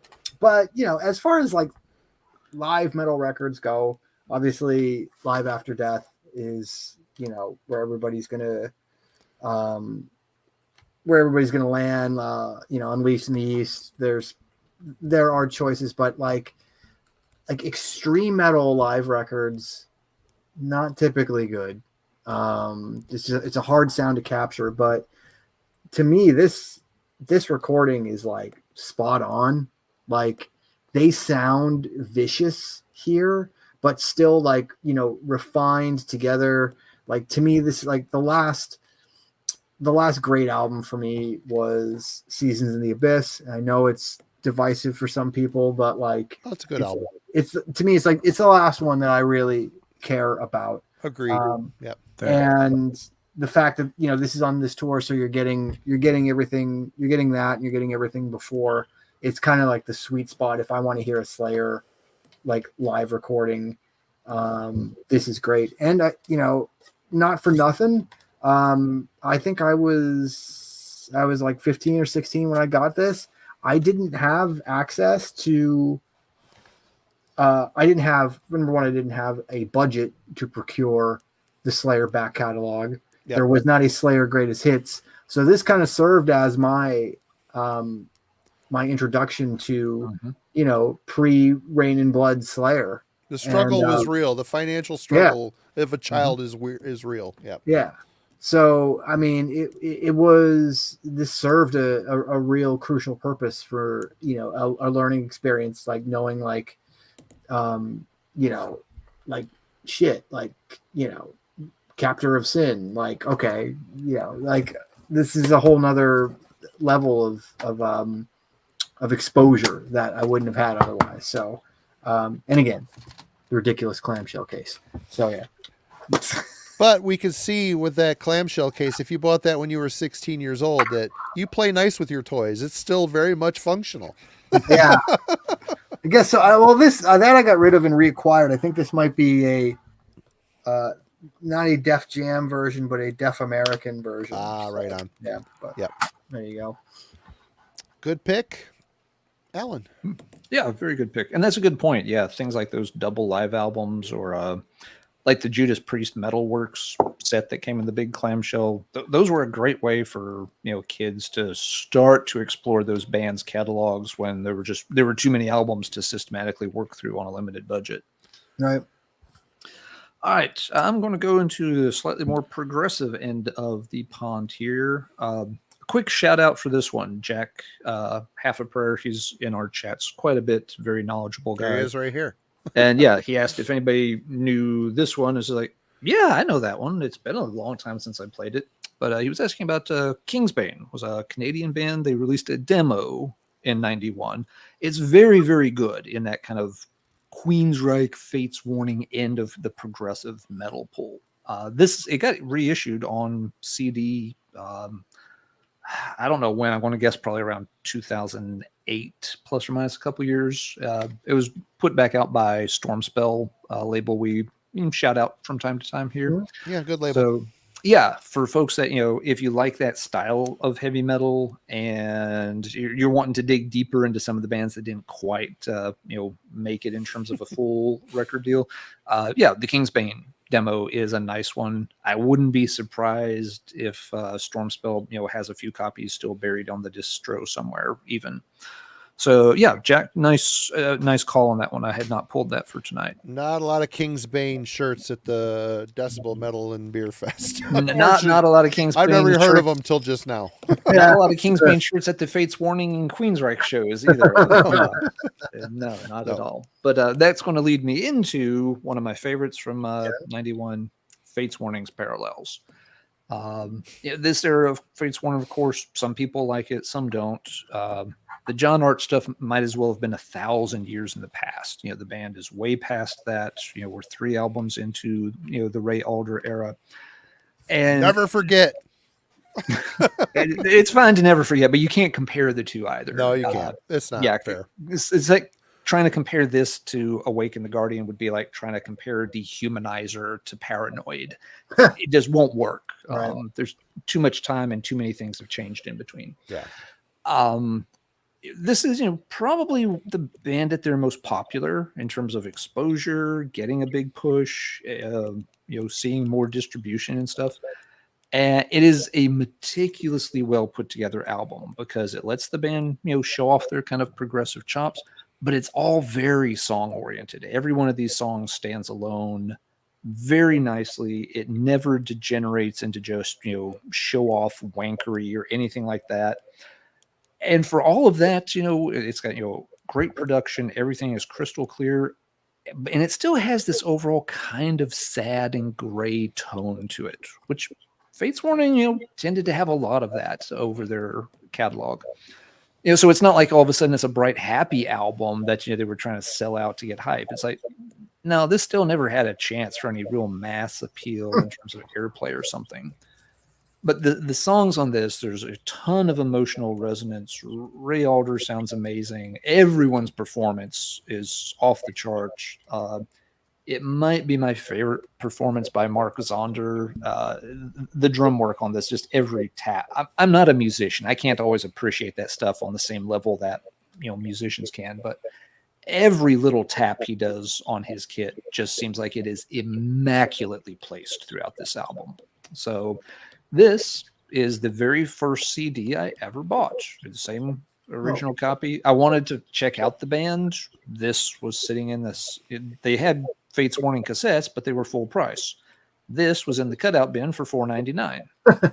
I didn't even own a CD player. I had to play this on my sister's CD player, my dad's CD player. I didn't have one for probably 6 months after I bought this. So I dubbed it off onto a cassette tape on my dad's CD player and listened to it that way for the first 6 months. So I got a CD player for Christmas. But yeah, one of my favorite albums of 1991, and it's become one of my favorite albums of the entire decade of the 1990s. I do rank it that high. Wow. Yeah, Fates Warning parallels. It's in that discussion for best of the 90s. You talk about popularity. The old guy on the cover was certainly popular during that time. He's on Megadeth and he's on Metallica videos. Metallica Might have been Sanctuary on record. Was he on the cover of the Cure singles collection? You know what? Might have been staring at the sea. Yeah, that's the one. Might have been him. It might have been the same old guy. Yeah, might have been his cousin. Well, wasn't that like 85? He would have been less old. You still look like a gristle piece of beef jerky. they a little makeup. They made him look more old in 85. Yeah. But all right. So yeah, Parallels, huge album for me. The fantastic. Marty, let me hand it over to you though. All right. Well, we're getting down to the bottom of the pile here, but can't count this one out. Gorgut's considered dead. Obviously, this isn't the band they became. This is actually, it was recorded at More Sound, and it sounds very Floridian. It sounds like a Florida death metal band, but it's still a great record. Luke LeMay's voice remains sick, twisted, and very much his own style. He kept that throughout, even though Gorguts, as they went on, become more complex, more challenging, and awesome as they went forward. Yeah, I mean, this and Erosion of Sanity, I still dig them out on occasion and spin these. They're just timeless, great death metal. It's just a great snapshot of 1991, what was going on. Even though there might be other bands that got bigger than them, there's nothing to be ashamed of here. This is really, really good, solid stuff. Granted, they very quickly became more complex. Erosion of Sanity is a busier album. I think they became more special as they went on. But here, it's as it is. If they lived and died by this album, I don't know if they would have been as popular, but it's still a good record. Really good. I loved the hell out of it when it came out. I bought the tape at Camelot Music when it came out and spun the shit out of it. So, yep, considered dead. Classic for me. Yeah. In was it 2023 at Metal and Beer Fest, the Philly one? They did a set that was all considered dead and sweet. Obscura. It was a combination of the two records, Wow. which was really like, I didn't know how that was going to work because they're such disparate sounding records, but they made it work. It was really cool. And the old stuff, like the old school stuff, like they played like 5 songs from Considered Dead and people went fucking bonkers. Yeah. So yeah, they still got it, and that stuff still sounds awesome now.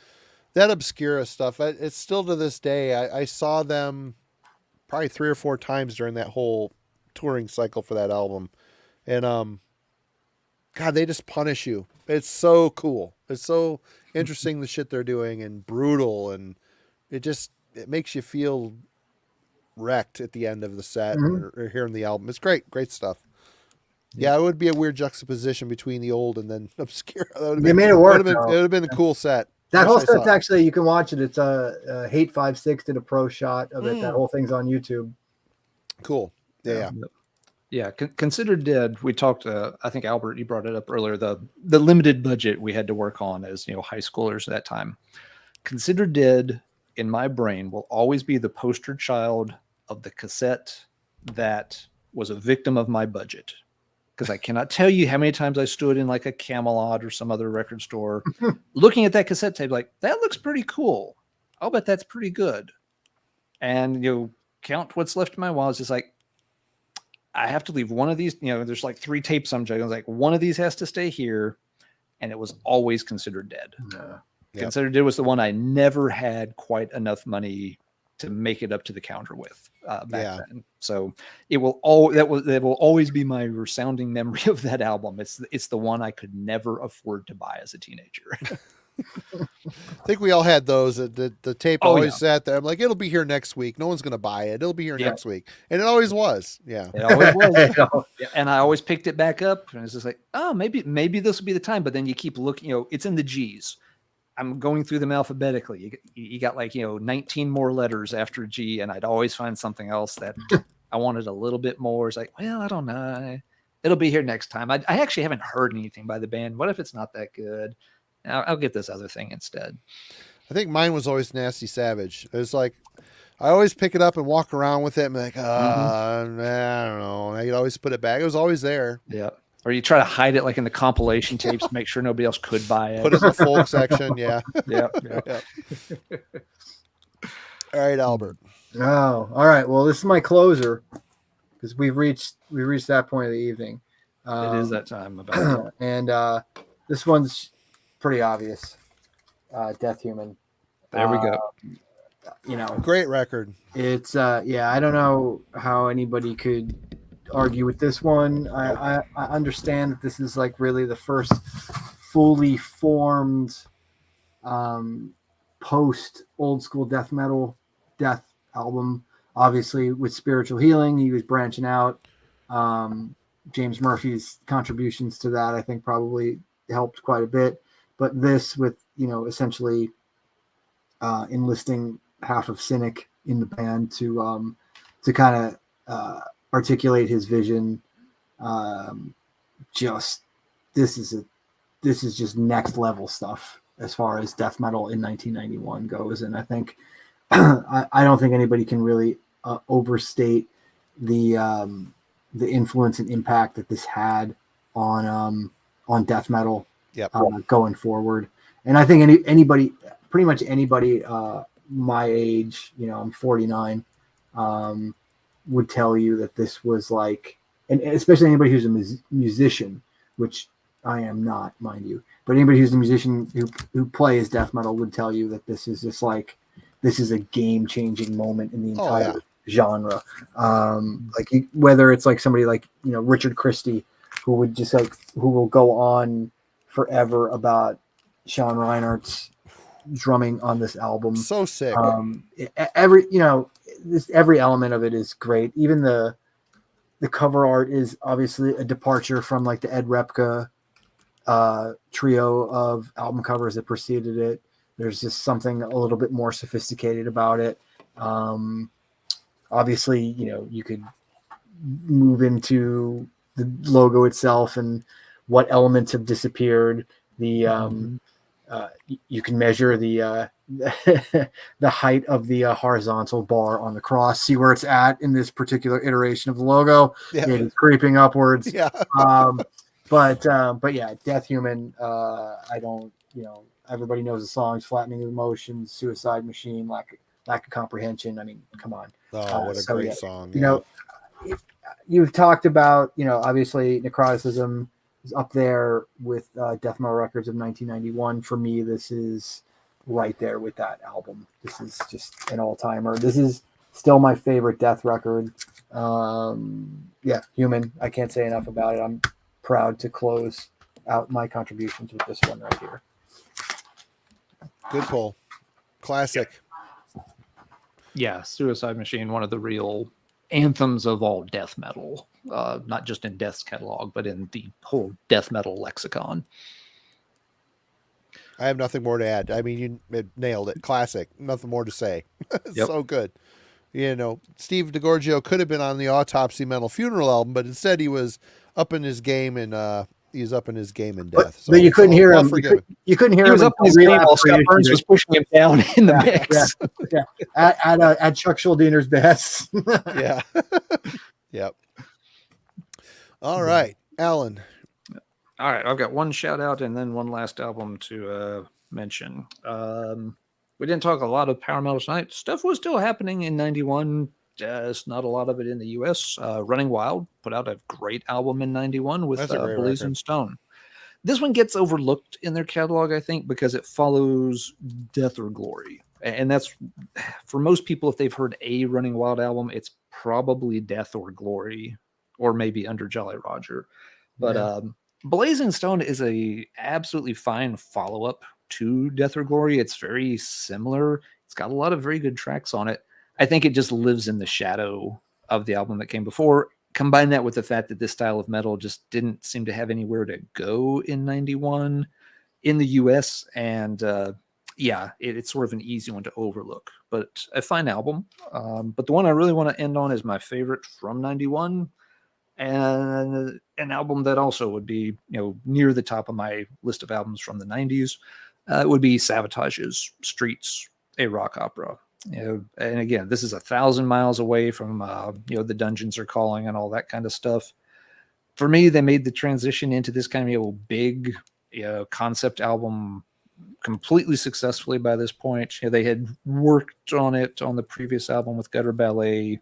Streets, they go, for the full on, concept story. And I've talked about this one in great detail before. I won't belabor the point here, but the band's collaboration with Paul O'Neill is doing great here. The creative juices are flowing. The band is showing off what they're really capable of beyond just being a great heavy metal band.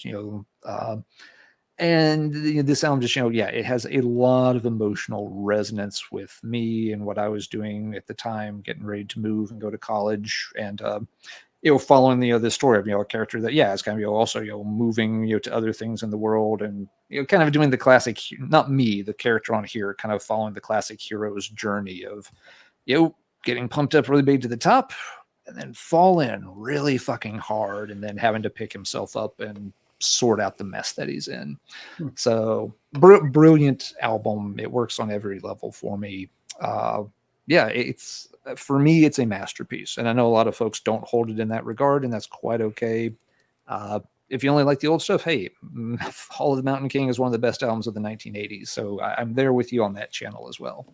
But Streets, a rock opera, the fact this and Parallels both come out in 91, those two albums for me are always kind of side by side and trying to elbow just a little bit ahead of one another. But the bottom line, well, for all the absolutely seminal death metal records we've talked about from 91, there were some amazing non-death metal records being put out as well. As we saw, thrash, it's it's a little slim by this point, but there's a lot of good stuff going on in metal beyond just the death metal side. You even get Living in Hysteria by Heaven's Gate, more good German power metal out there too. last shout out, I promise. So Marty, go ahead and wrap us up with your coup de grace here. Which I'm sure is Pink Bubbles Go Ape, right? Is that what we're ending on? That's what everybody's waiting for. No. I haven't said the H word tonight. I got one sip of beer left. I've been saving for the drink. No, I didn't. I missed out on that. It was an import. And You gonna make me look up at it like it's a fish? Yeah. That's the closest. Is this the closest we are going to get to Pink Bubbles? There it is.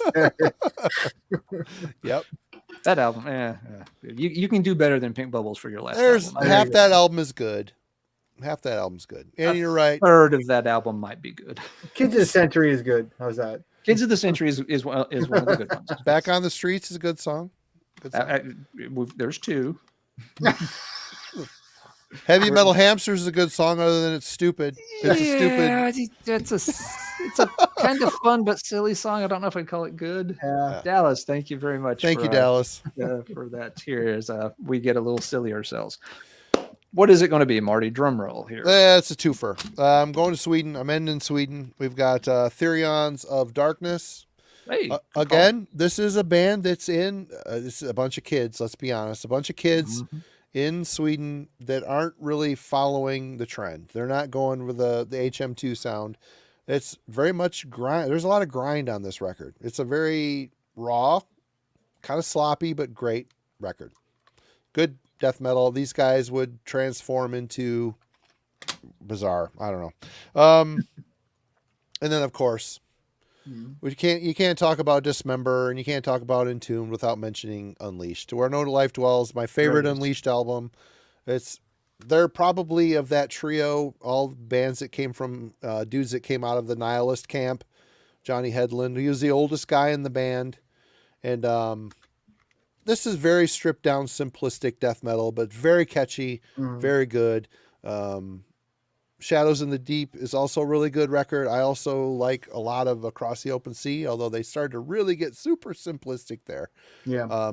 And then they kind of went into where he changed his vocal style to more punk shouting, which I got off that boat a long time. I didn't get back on Unleash until Hammer Battalion, I think was a good one that got me back into the band a bit. But yep, Unleashed, they deserve their place because Johnny was in the fabric. He was in the DNA of this whole scene for sure with Nihilist. And I listened to that album a lot when it came out. Blown away by it. And I think that's all I have. Anybody have anything to say in closing? That's 3 hours in 1991, guys. Yeah. It's quite a year. And we could have went more. I mean, there's people like, what about Cancer? I'm not a Cancer fan. So yeah. Yeah, I didn't pull that one either. Yeah, Sean's asking about Last Crack. A lot of folks dig that album. I saw somebody asking about Dead Horse, which was that's legit. Peaceful Death and Pretty Flowers, I believe, is 91, right? Mm-hmm. That's a really good, really unique band, and I'm pretty sure. Yes, I'm sorry. I can believe I forgot that. I can. Condolences to Scipius Arc. What can I say? That Dead Horse record is pretty rad. I will say that. Yeah. Well, cool. Albert, we really appreciate you coming back on. It was great to see you again, as always, and you are welcome anytime. Anytime you want to come on, we'll keep it civil. We'll space it out. I know you're a busy guy. I get a 6 month break, and then we touch base again in December or January. Is that the plan? We could do that again if you'd like. Yeah, sure. That works. Again, I appreciate you guys having me on, and it's great to hang and talk 1991. This turned out great, I think. It was a lot of fun. Yeah, I agree. Yes. Yeah. And we really do appreciate you taking the time to do it. And it's awesome. You're a great guest. Great guest. And anybody not familiar with Decibel magazine, please go click the link in the description, go over to the website, check it out. Again, new issue is on the stands. It's on the stands. If you're a subscriber, it should be popping into your mailbox here soon. Autopsy is the cover band this time around. What a great photo of Chris. Yeah, I mean, Decibel is still doing the Lord's work after all these years and actually putting all they can into giving all of us a print magazine. So it's not to be it's to be praised for sure. You guys do awesome work, and it's cool. Very cool that you're still plugging along after all these years. How many Appreciate years? How many years? 20. Oh, that's right. We were just talking about that. 20, Dart. Yeah, 20. Yeah. Big 2-0. God, that's insane. Time flies when you're having fun. But Albert, you rule. Don't hang up. We'll chat afterwards. Show notes next week. I got some reviews to put up. Wednesday's album club is None Shall Defy by Infernal Majesty. And I think Friday is open for a guest. We'll get that sorted out, though. Am I right, Alan, or is there something coming up that I need to... Can't think of anything else. Right on. We'll get it sorted out. We'll be here for you. And cheers, you guys rule in the chat. Thank you for all the super chats. Thank you, everybody, for hanging out with us tonight. And we will see you next time. Cheers. You guys.